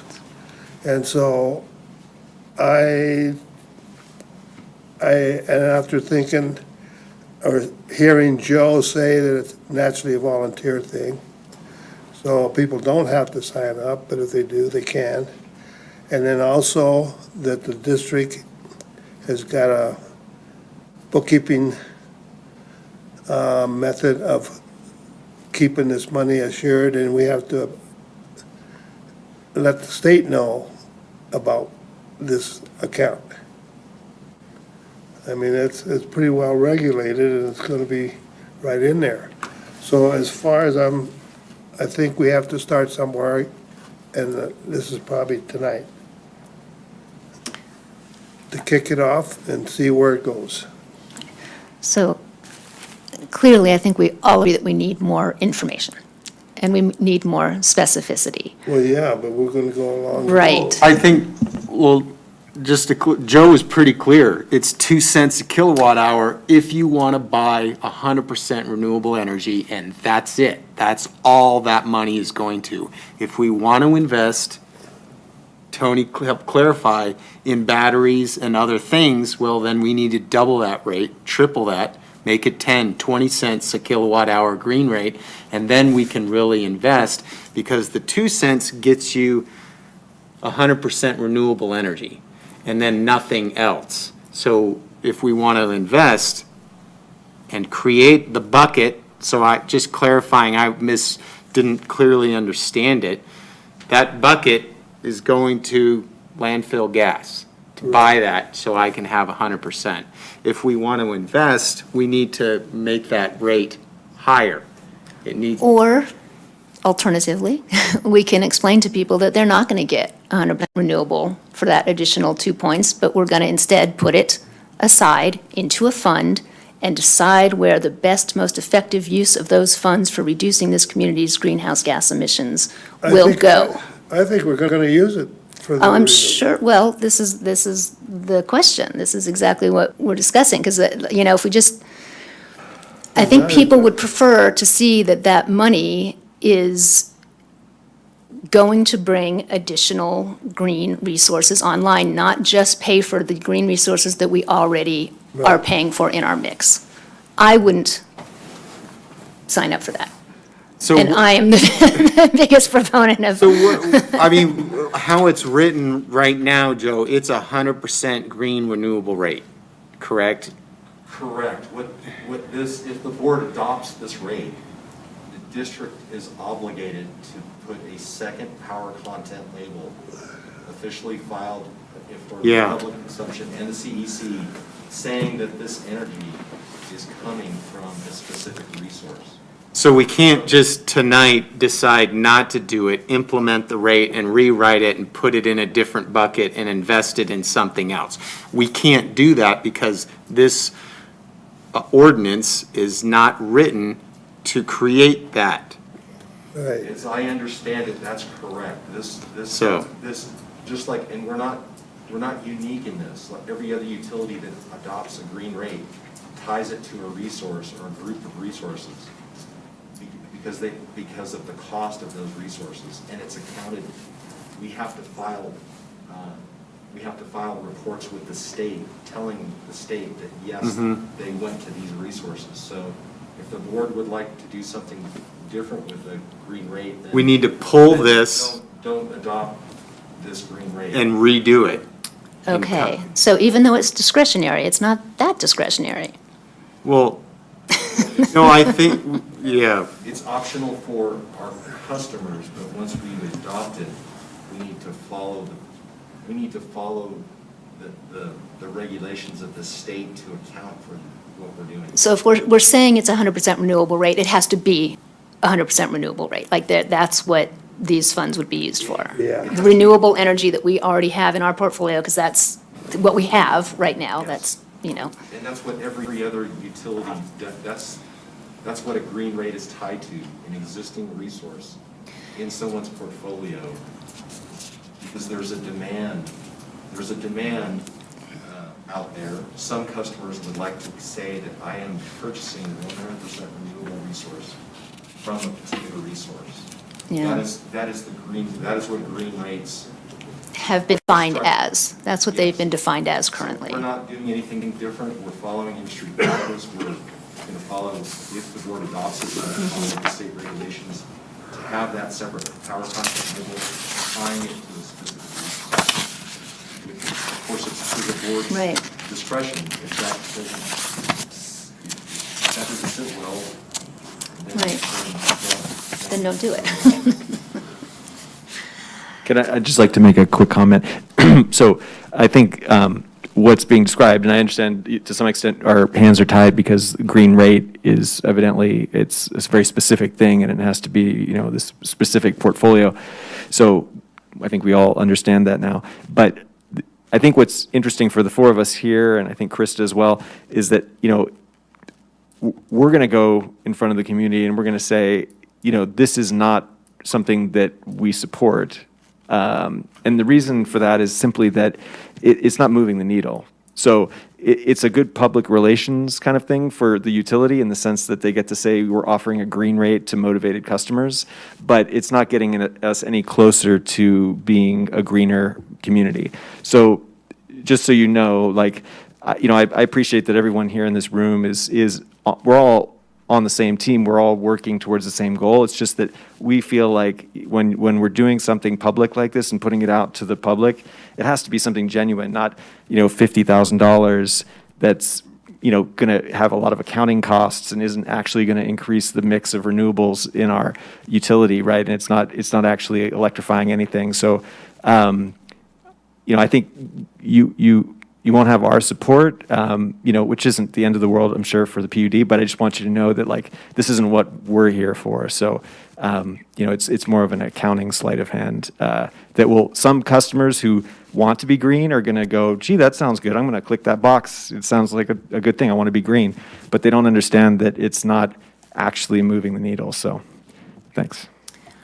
President Finn, if I might, just one of the options for the board's consideration this evening would be to adopt the ordinance as stated with the amendment or the revision that we wouldn't include the 100% renewable rate this evening. So the board would move forward with the 2022 and 2023 electric blended rate as proposed, and that staff could come back with, at the board's discretion and guidance, an item to consider a renewable reserve fund or something of that nature that funds, at the board's guidance, you know, progress or carbon reduction or the expansion of our renewable portfolio or all the other items that were discussed this evening. And that would be more in the format of a fund contribution, so to speak, at a voluntary basis rather than a 100% renewable rate.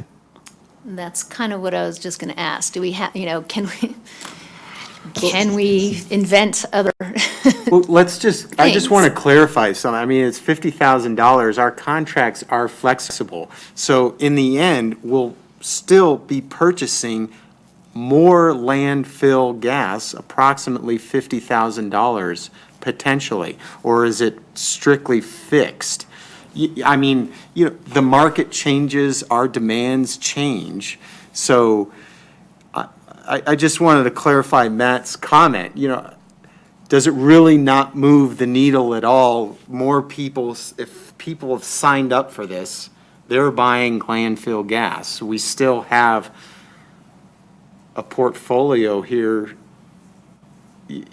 I guess it just. Is our contract flexible? What Matt said doesn't feel like, is that really true? It won't move the needle. It doesn't sit well hearing it. You know, I want everybody to support it because maybe they want 100% renewable rate to purchase. But I think that's the question. Is it flexible? Does that $50,000, if we put it towards that contract, do we get more energy for it?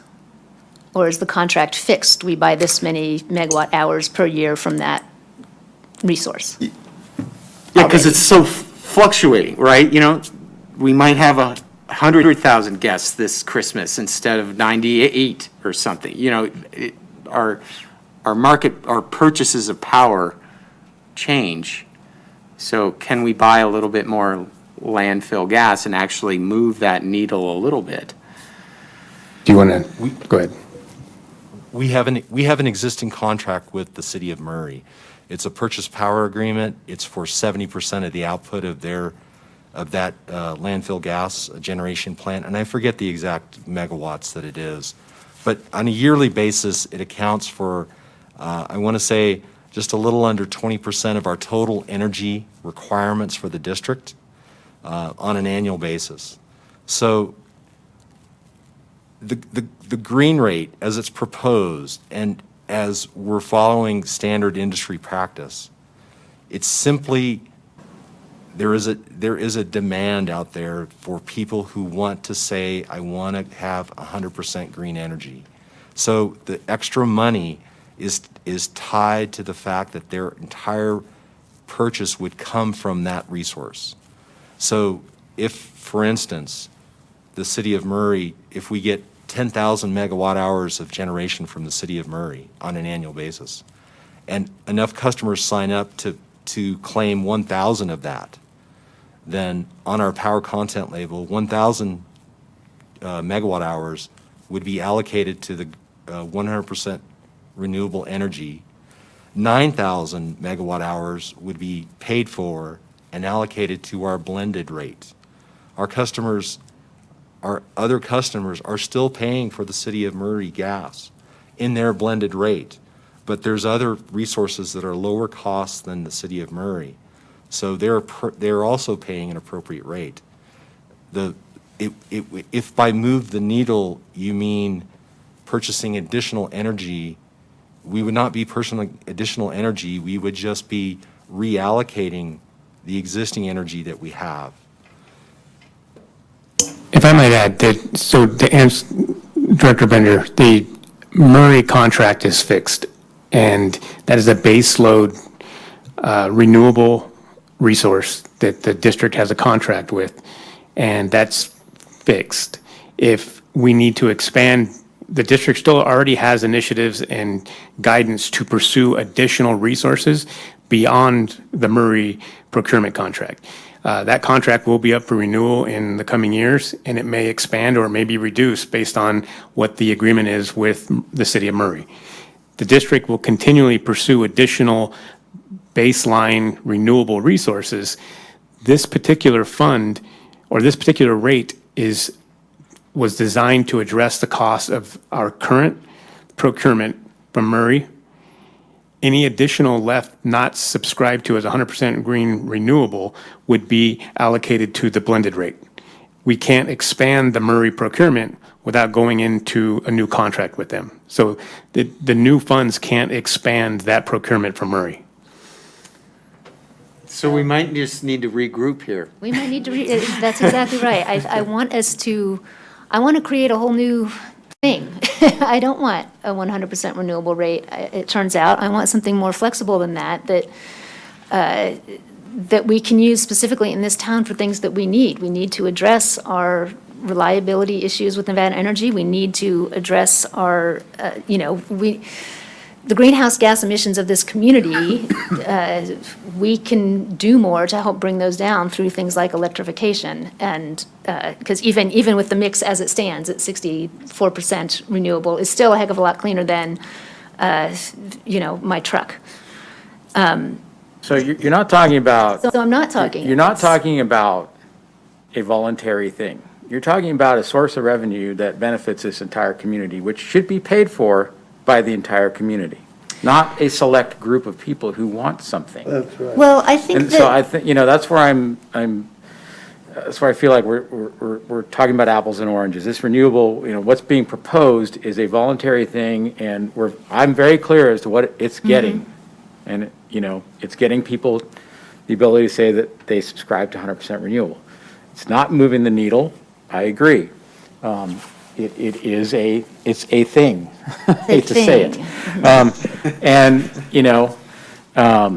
That's why I feel like we're not, where you're headed, and I think where I'm hearing the public, that's here tonight headed is, we're talking about community resources and community change. And I don't think that comes from a select group of people wanting to pay more. I think it comes from this district making big community-wide decisions on how to get to some of these goals that the community and you are after. And that costs a lot of money. And that money is not going to be funded by individual programs and voluntary programs. That's going to take a conscious effort by this board, engaging with this community, coming up with solid ideas to get to these goals. And that's not going to be cheap, but I also think that is a community-wide benefit, and it should be borne, those costs should be borne by the community as a whole. I agree, and those costs will be borne by the community as a whole, but if people have more means and they want to help things go faster, I think we should give them the opportunity to do that too, because I know that equity is a thing. And Deirdre.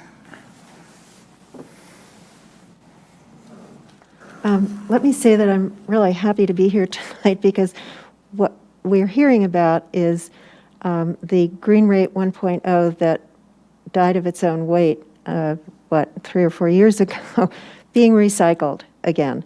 And I think we've already decided that was not what we wanted. Maybe we shouldn't even call it a green rate. Maybe we should call it a community resilience rate.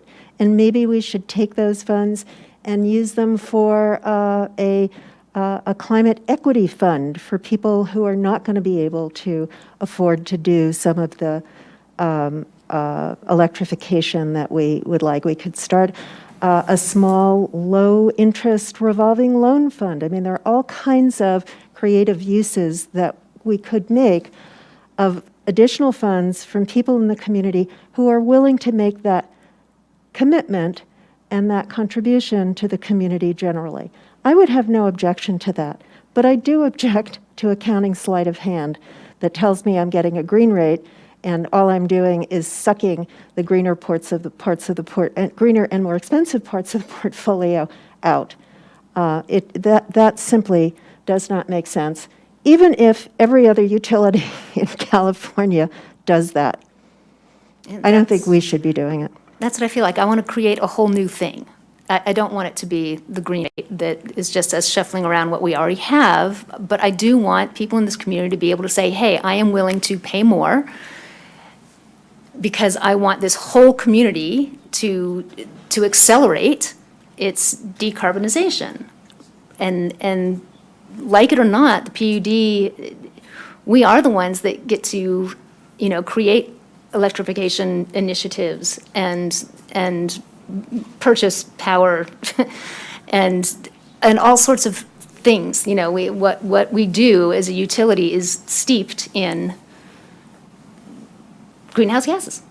and we, I think, have a responsibility to do everything that we can to start reeling that back in and start. So, I do think that we are in agreement that this rate may not be, we don't want to do this tonight. We need more information. We want staff to come back with programs that may not relate to our power purchase agreements, that may not relate to purchased power, but relate to electrification or, again, equity issues. I didn't think of a low-interest loans, but battery, resilience, reliability, that sort of thing.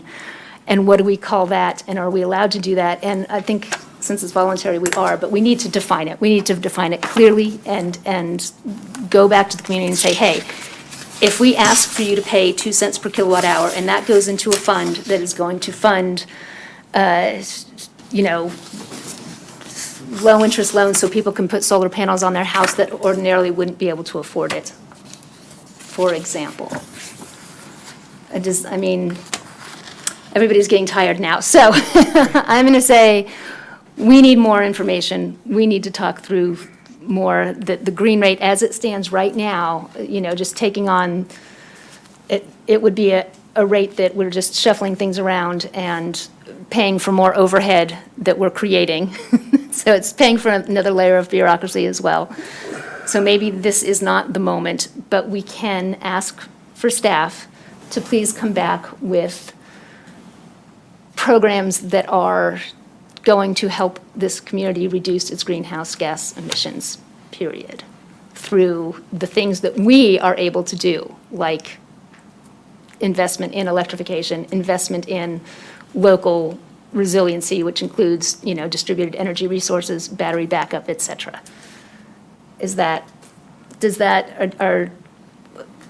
I'm not seeing nods from Kim or Tony yet. I'm almost ready to make a motion. Okay, I'm gonna ask before you do, with or without the green rate? Without the green rate. Okay. Tony, would you vote for that? I don't think adopting the green rate tonight or not adopting it really makes Much of a difference. much of a Okay. difference. So I'm fine either way. I understand the concerns, and I just feel like, there could be benefit to certain members of the community by adopting this green rate who want to do it, but clearly, we've already gone past that. Right. And I just, if the board feels it's a good opportunity for people who really want to, and we market it very transparently and very clearly as what they're getting, it's voluntary and they can sign up for it. But, as long as they know what they're getting. So I don't see any harm in adopting it tonight and having a very clear, transparent, message to the community and public outreach to say, this is what you're getting for 2 cents. If you want it, sign up for it. If you don't, you don't. But I think we've moved on already. And to a whole, to clearly we're moving on to a whole next level of issues with where we want this community to go and be. So that's why I'm like, I don't really care. I'll adopt it either way, with or without the green rate, because I feel like if it's marketed and transparently communicated to the public what they're getting, it's voluntary, they can say no. And if they want to say, yeah, I like what that's getting me, I'm going to sign up for it, then they can say yes. I don't think it creates any issues if we adopt it tonight, as long as we roll it out properly. And I don't think it does anything to stop any momentum from us trying to Continuing get to to that. do these other things. Trying to get to that next level, because just my opinion, is a much more expensive discussion. And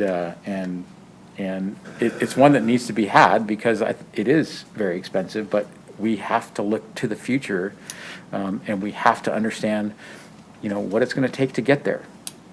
So that's why I keep saying that I feel like I've moved on. The green rate's one thing, it's over here. If people want it, they can have it, but we're going to move on to having more robust discussions about bigger things. Well, you recommended bringing back another program on this item. Yeah, I Didn't actually you? find myself, Okay, now I'm going to ask Steve. Steve, you mentioned something about the resolution earlier. Can we delete this and just pass the rest of the rate resolution? Yes, you could adopt the ordinance and as amended by removing this renewable rate option. Okay, so you could remove that if that's the desire of the board and approve the rest of the electric rates, or you could adopt the ordinance as presented, or you could not adopt it. I think staff would not recommend not adopting any of the new rates, because then we would be going back to revisit the budget.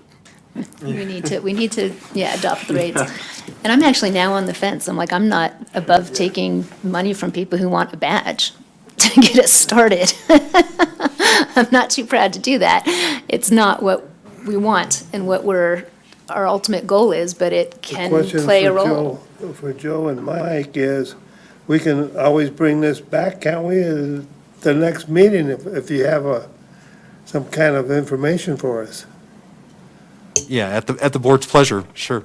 Yeah, I mean, all we're doing is postponing this item. I am. Aren't I? Just postpone the green rate? Optional 100% renewable rate. Right? Yes. Yes. Now, look, I've argued I don't myself know. into the other direction. Somebody's going to say something. Go. I make a motion to approve ordinance 2021-03, setting the electric rates, but without including the optional 100% renewable rate for fiscal year 22 and 23. The ordinance will take effect 30 days from adoption and will be implemented starting on January 1st, 2022. You want to ask the public? Again, Ask the I think, public what the opinion is there. well, I know they're not in support of the green rate as it exists right now. I understand that. Right. But And these are the however, people that show up for the green I understand, energy and I'm and climate extremely control. glad they did. And I think I've asked staff for more information and more programs and how we can See, now I'm on the fence. I'm like, because I consider it as a starting point, as somewhere to begin, and start bringing in even a little bit of funding doesn't, even though it's not. He doesn't know. I told you, I mean, I'm fine either way, but I want Krista to, Well, we know what to what I find her- want. I know what you want. Yeah, I think I've been pretty clear tonight what I want. Look, It's Steve's not what we have in nervous. front of us. Steve's nervous. We have a motion on the table, and My only comment is that before you take final action, I'd suggest you close the public Yes. hearing. Thanks. Steve. Okay. But I didn't want to interrupt you in the middle of a first and I was waiting going to for a make that second. suggestion after. I think I have a clear understanding of the public feedback at this time. I can close the public hearing. So now, back to just the five of us. Do I need to remove it, remotion it? No, we have a motion. Thank you. We have a motion. Thank you. Is that okay? Thanks, guys. Thank you. Thank you. You don't, well, You don't have to leave, no. No, leave if you want, I get it. Tony, why aren't you seconding this motion? Because Tony likes the green weight, and Like I said, I don't, I See don't. any harm I in don't see any having it. harm in it. Okay. But, I'm not going to, if the board's desire is to not engage that rate tonight, I'm fine with that too. Since I came up and amended the resolution, I'll second that motion. Okay. okay. Now it's second. We could still have discussion on it, can't we, Steve? Yeah, Yes. now it's discussion time. We can still, We have a motion and a second, so, Any And discussion? I guess the other part of it is this is also, we're not, I'm going to go back to what I said earlier about, we can market it for what it is, and we can market it for what it is now, but it doesn't mean that we can't change what it means in the future. And we can't, say, and we can adopt it tonight. We don't have to launch it. That's another option that we can, but we can have it, adopted, ready to go in, so we don't have to go through all these legal, hurdles to get to a rate. But, I'm okay also just stepping back and saying, crafting what we want it to do. I still think that it's not really going to get us to get where we need to be, but it's a starting point to start having these discussions. So I can see us adopting it, laying it out for the public for what it is right now, and saying if you want it, you can sign up for it, or we can hold off on implementing it and have further discussions with the board and staff as to how we want that money invested. That's what this, And so that, motion's and then about. send a clear marketing message on what that new vision is. It's not just a Right. badge, not just a badge. now a badge plus this, or now it's not a badge, it's this. It's this. Yeah. And that's what I don't, I don't want to mislead people in any way. But you're right, we're not going to mislead them. I'm looking at this as a starting point. This is not what I want, but it's what we have, and I think we can make it better. Staff understands what we're looking for. That we've given feedback to come back with programs, and we can say, it's not 100% renewable rate, it's going to be this, this, or this, and take the pulse, so that we can take a survey. We've got Promulski, resources, so that we can engage with the community and have some more in-depth discussions with The them. resolution the way it is? I think I'm leaning towards that. Start with, To start, it's a place to start. It's a start. I said and that it's not- earlier, but Yeah, you the did. starting point. You I did. think, Joe, the other, is the idea that we can adopt it, we can direct staff not to Okay, this implement it. motion we can rescind and, Until Well, we we get can, it. well, we have a closer motion to- and a second, we have to vote on it, right, Steve? yeah. We knock it down. Let me just address the adopting the ordinance but directing staff not to implement it.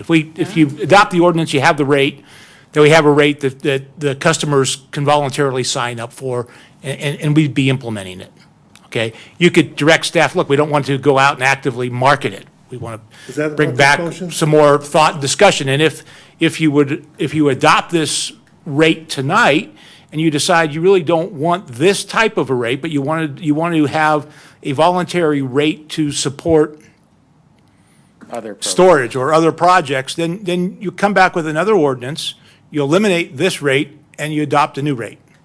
And you have to be supported by, Which is less work and most streamlined. depends on what you want to accomplish. There. Either. Motion down. I think if anything, we at least need to implement the rates, the current rates, Absolutely. without the green rate. We absolutely So, need to implement the rates. And then not having the green rate in here or coming back at a later time with a green rate where we know where it's going to be marketed, what it's going to support, and not, I understand what you presented tonight. There's certain path that has to happen if we adopt it, what you guys presented tonight. So pulling that back and kind of remolding that into a green rate that would be more supportive of the community, and maybe would be more understanding of what the board is really going to, if we collect the money, where's it going to go, type of thing. So we know where it's going to go right now if we adopt this rate, which is an okay rate. I mean, it's okay to support. It's not great. It is a stepping stone to get to the path where we want to go. But I think if we just pull back the rate and say, it's not that we're dissing it and that we're not going to ever do a green rate. We do want to do it, but in my opinion, I would like to see something a little more robust than not just $50,000, but maybe more robust dollars towards greenhouse gases and addressing that. Yeah, and I think the only way we're going to get that robustness is with robust signups. Like a lot of people are going to have to say, yeah, you've sold me on this, and I'm really going to get some bang for my buck. So we're still right back to, So I still stand on my motion. okay, Well, yeah, so Let's vote. got it. just, Vote on the motion. Okay, vote on the motion. So, and that's the motion to adopt the rate increase, but not the green rate. Correct. Okay. Director Harris. Yes. Director Aguirre. Yes. Director Bender. yes. Vice President Laliotis. Yes. President Finn. Yes. Thank you. Nice. Okay, staff. You got a whole bunch of stuff on your plate now. I always have a starting point. We can, No, yeah, they this is actually true. have less, have because Joe doesn't have less to and more. implement a rate that no one's really gung-ho about, or somewhat. We have mixed things. But I think you have understanding Thank of you, what we folks. want. Thank you for Okay. keeping up with us. Thank you for coming out. For dinner. Thank you for You're coming welcome and anytime. helping us talk. Thanks. Wow, okay. Thank you so much, everybody, for your patience with us, but there is a lot to talk about, and this subject is rich. So I look forward to hearing more in the future and continue moving our community forward. Thank you. I have to turn my computer back on. Where am I? Okay, that was the public hearing. We did it. We adopted the rates. Yay. We're going to pay some bills. So on to the consent calendar. I was going to ask the boys, Boys in dollars, how dispersed. much does that bring up the bill? $5 a month? 10, closer to 10. 8% is closer to 10? Yeah. Okay. So we're done talking about this. Yeah. Okay, Next. that's okay. No, you're good. Okay. The consent calendar, do we have any public comment on the consent calendar? No, President Finn. Thank you. Does anybody on the board want to discuss or pull anything from the consent calendar? I'll move the consent. Great. I'll second. Go ahead. Can we get a roll call vote, please? Honor roll. Director Aguirre. Yes. Director Bender. Yes. Director Harris. Yes. Vice President Laliotis. Yes. President Finn. Yes. Thank you. We're going to bang the rest of this meeting out. Action item number 11, maybe. We have 5 action items. We have 5 President action Finn. items. Okay, well, starting with the first one, authorizing the general manager to execute a contract to perform rehabilitation of the airport water storage tank. Awarding a contract to DN Tanks to perform rehabilitation of the airport tank in an amount of $348,000 plus a 10% change order allowance for total authorization not to exceed $383,000. Okay, we're ready. Good evening. This is action item number 11. And we are dealing with rehabilitation of the airport water storage tank. So the airport storage tank is a partially buried pre-stressed concrete tank that was constructed in 1980.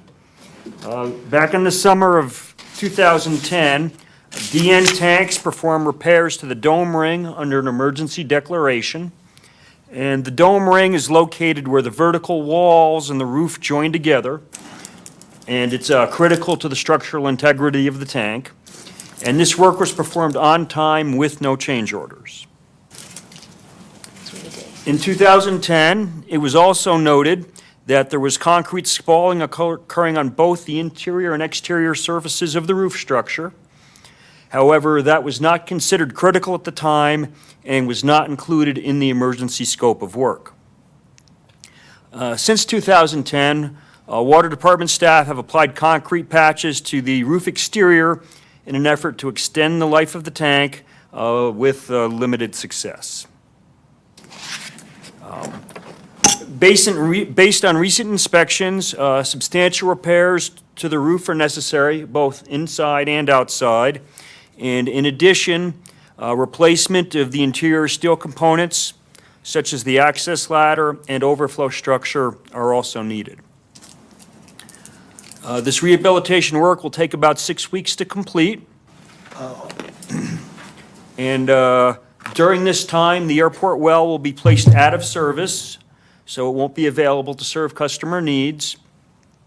And the rehabilitation work requires ambient temperatures above freezing for the most part. And so due to these restrictions, we have a limited window of opportunity, which falls into either the spring transition in April and May, or late September into October as the demands drop off, but the temperatures are still above freezing. And bidding and awarding the contract at this time will allow us to target that April to May window in 2022. So a bid opening was held on November 17th. One bid was received. That was from DN Tanks. The bid price was $348,000, and the bid was responsive to the district's specifications. In terms of fiscal impact, as we just noted, the bid price was $348,000. A 10% change order allowance is recommended. That would be a total authorization of $383,000. Storage tank maintenance and rehabilitation is a component of our 10-year water capital improvement plan. And our approved 2022 budget for the water utility included $949,000 for this activity, and the airport tank was listed as one of the scheduled projects for next year. So the recommendation before you is to authorize the general manager to execute a contract with DN Tanks to perform rehabilitation of the airport water storage tank in an amount of $348,000 plus a 10% change order allowance for a total authorization not to exceed $383,000. Anybody want to talk about it? I'll move approval. We need public input. Is there any public input on this item? I'll No, second. President Finn. Okay, in which case, let's entertain a motion in a second, which I think we got. Got it. We'll go ahead and take a roll call vote, please. Director Aguirre. Yes. Director Bender. Yes. Director Harris. Yes. Vice President Laliotis. Yes. President Finn. Yes. Thank you. Moving right along. Very good. Moving right along. Thank you, Neil, for your presentation. Number 12, consideration of a contract with Fringe Studios, authorizing the general manager to execute a contract with Fringe Studio in the amount of $41,000 plus a 10% change order for an amount not to exceed $44,900 for the design of the eastern office and boardroom remodel. Thank you.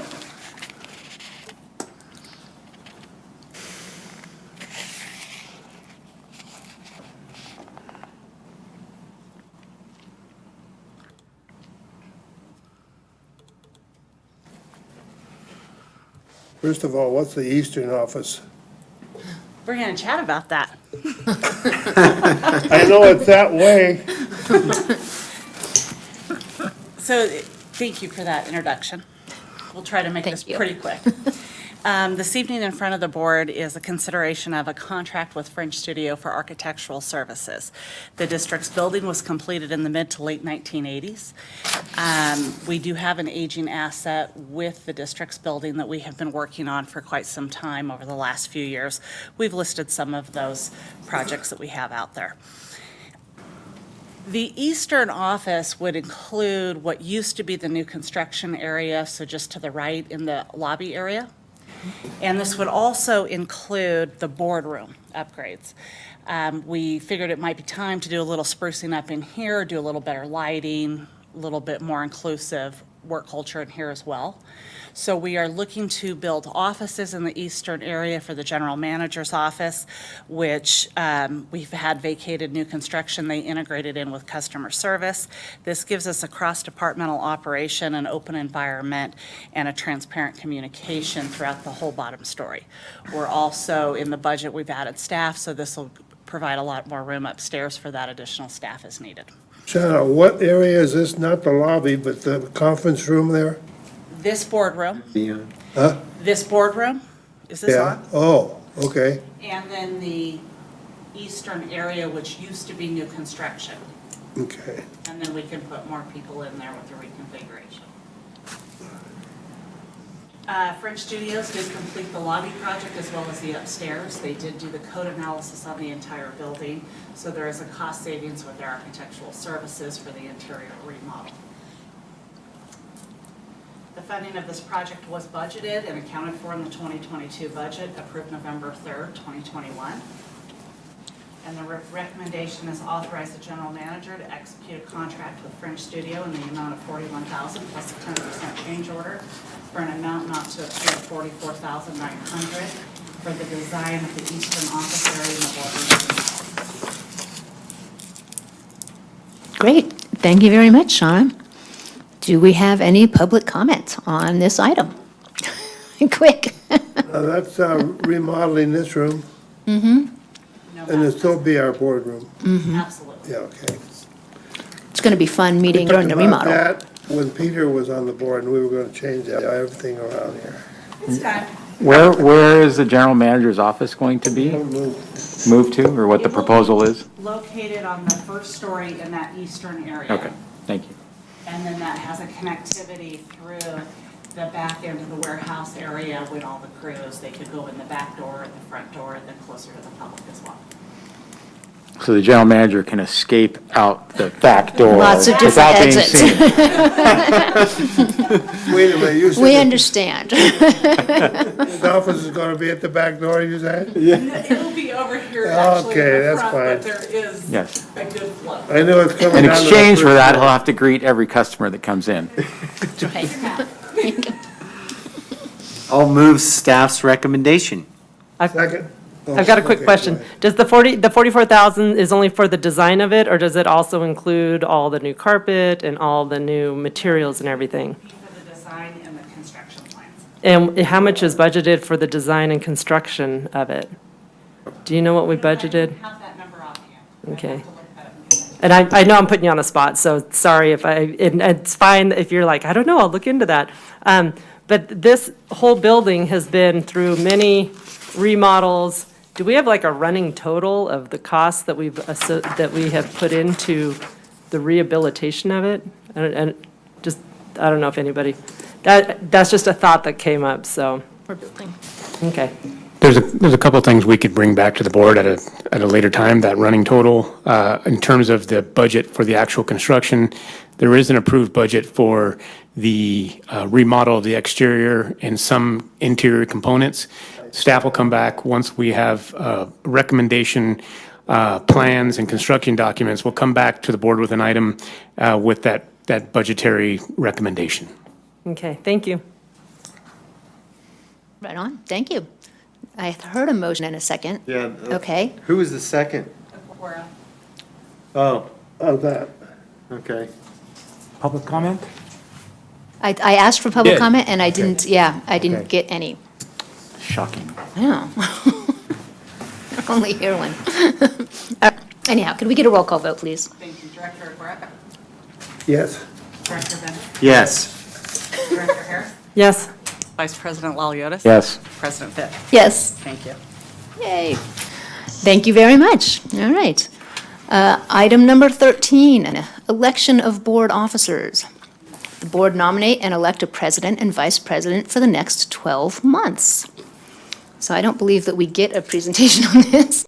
We get to do this all by usually ourselves. provide you a really quick one, which, of course, in December of each year, the board elects officers, a president and vice president, to serve for the next 12 months. I have a listing on the screen right now since 2010 who has served in those capacities. Okay, thank you. There, of course, is no fiscal impact associated with this item, and now I will turn it over to the board to nominate and elect a president and vice president for the next 12 months.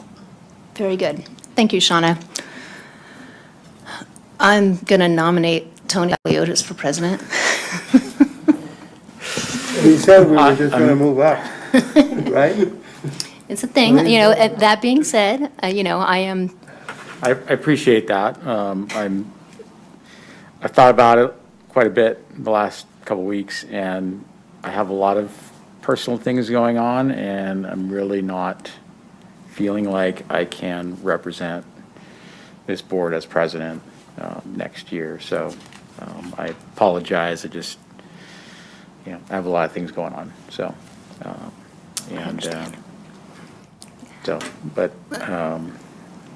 well, I will go ahead and say that at this moment in time, that my professional burden is pretty light. Pretty what? Light. Yours? Mine. I have everything is under control weirdly right now in my life. So I am available to serve in whatever capacity. You don't mind if I nominate you as president? I do not mind. That's, Good, I guess that's what, yeah. good. A nomination is made for president, Madam Secretary. I'll second that nomination. Dang. Bang. As a Bender. Do you want a vice president too? Should we do it all at once? You can do separately and all at once, whatever your choice is. Okay, I'd like to nominate Jeff Bender as the vice president. I'll second that nomination. Okay, Sorry, Jeff. There it is. there it is. Can we get a I roll don't call want vote, it. please? Thank you. Roll call vote, Director Aguirre? Yes. Director Bender? Yes. Director Harris? I'm going to abstain. Vice President Laliotis? Yes. And President Fitt? Yes. And just, I want to reiterate something that I want to probably say it Friday night, but I also want to, or Saturday night, but I also want to say it here, in that I really appreciate Krista's leadership, her goals, her ethics, her desire to serve this board and this community. This past year as president of this board, you should be proud of your accomplishments, and you have my respect, and you have my support, and I welcome you being president for another year. You've done well. Thank you, Director Laliotis. That's, thank you very much. And it's an honor to be here, honestly. It's an honor to serve. So I appreciate that. I feel like I'm awful clamped. Oh, Okay. you're on it. Here. I know, right? Give me. So you were well prepared up here. Thank you. Okay, well, good. That was relatively, Now, that moves it up to the financial, well, now we get to move to our committee too. schedule. President, Not quite. We'll get that as soon as we're done with this meeting. Oh, okay. No, but that's the way it goes. So we've made it all the way to item number 14, consideration of the board meeting schedule for 2022. So we get to set the schedule. Yep, so the board Let's- sets the let's see what we schedule got. for the next year's board meetings. Of course, this can be changed or modified as needed. Staff is estimating that one board meeting a month with a quarterly workshop would get us through 2020. So the board schedule is looking like a second board meeting in February, May, August, and November for workshops. Again, it can be modified at the board's discretion. There's no fiscal impact associated with this item, and staff's recommendation is to approve the 2022 meeting schedule. I will note two things on this. Neither one of these crossover with any school calendar for Ski Skate Week. Our May 4th meeting does interact with the league's council conference though. So Steve would not be able to make our May 4th meeting. Okay. And I'm already, so we can add meetings if we feel it's necessary at a given time. This is not set in stone, it's approving as it is, because I can already see we need a meeting to discuss our renewable, not renewable rate. But that being said, right, that's what I was thinking. If we already have a workshop scheduled for that, or if that's an open workshop that we get to fill in that blank. Okay, that's my only comment. Is there any public comment on this item? No, President. Thank you. Any other board comments on this item? No.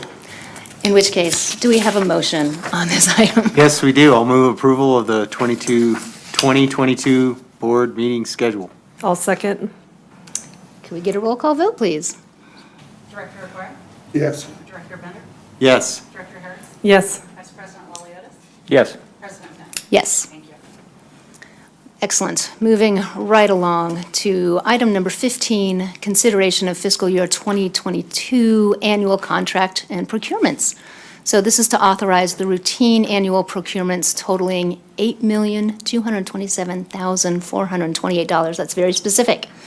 For the vendors listed in attachments 1, 2, and 3, and to authorize the general manager to execute the required documents necessary to procure the products and services listed as attachments in the staff report. Thank you.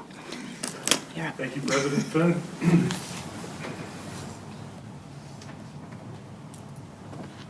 The staff presents routine annual procurements to the board for approval before the fiscal year begins, which is not too far away.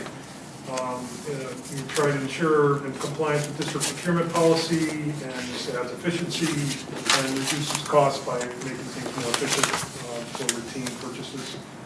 These items are greater than $15,000, and which all items over that amount require board approval. The types of annual procurements in this are sole source, competitive procurements, procured by other government agencies, multi-year procurements, and other procurements.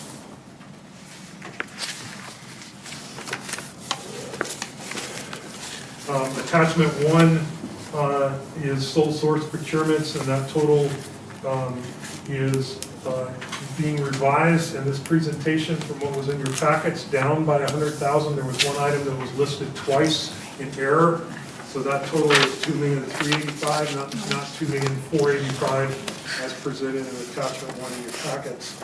I apologize for that. We caught that the other day. Attachment 2 had two types, other government agency procurements, 5 vendors for a total of $173,830, and then extending multi-year contracts 1 year for 13 vendors for a total of $2.8 million. Attachment 3 had 3 types of items listed, $2,190,000, 15 vendors for lowest response on competitive bid procurements, $425,000 for the most qualified for traffic control services, And then a third category called professional services, a new RFP process, unique qualifications includes 4 vendors for a total of $120,000, and those items are listed in attachment 3, those specific vendors. These items are included in the budget in specific line items, so this is a formality to help, as mentioned earlier, expedite the process for approval for routine purchases, relatively routine. So the revised total is down $100,000 from what was in your staff reports due to that revision to attachment 1. And so the recommendation this evening is to authorize routine annual procurements totaling $8,127,428 from the vendors listed in the attachments 1, 2, and 3 as adjusted attachment 1. And then secondly, authorize the general manager to execute the required documents necessary to procure the products and services listed in attachments 1, 2, and 3. Thank you. Any questions from the board? Or public? Thank you, Mike. First public comment. Thank you for the report, that's great. And it's a No public routine- comment. It's a routine thing. Thank you, Mike. Any board questions, comments? I do have a question. What is Vistage Private Public Adventure? Yes, I believe that was on attachment 3. General Manager Wright, would you like to? This is a membership and some potential professional services, but it's predominantly a membership for professional and leadership development for both the general manager and the leadership team. It would fall under the procurement, under the general manager's contract for memberships and opportunities for professional development of the general manager or the betterment of the district. And so that's what that membership will entail. And this is the first time that this vendor has been brought to the board?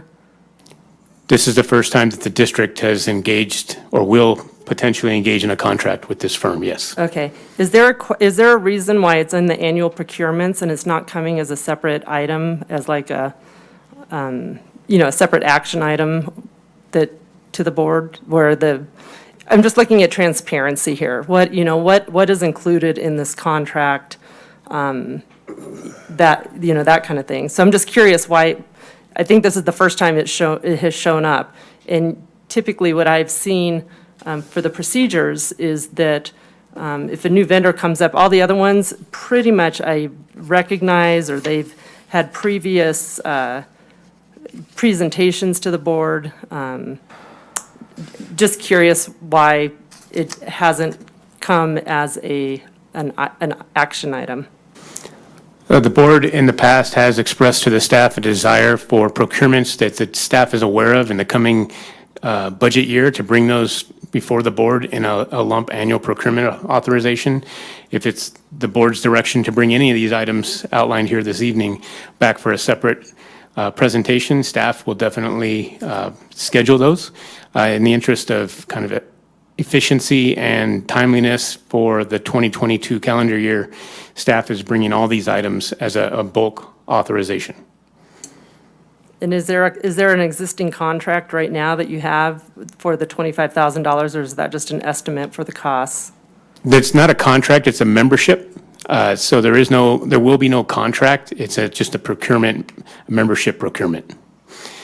The district can choose to, or the staff can choose to end that membership at any time needed.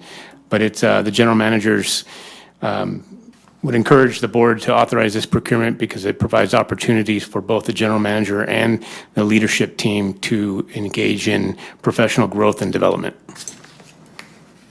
Which I'm always very supportive of. So thank you very much for your understanding of my questions. Thank you. Are there any other board questions or comments? No?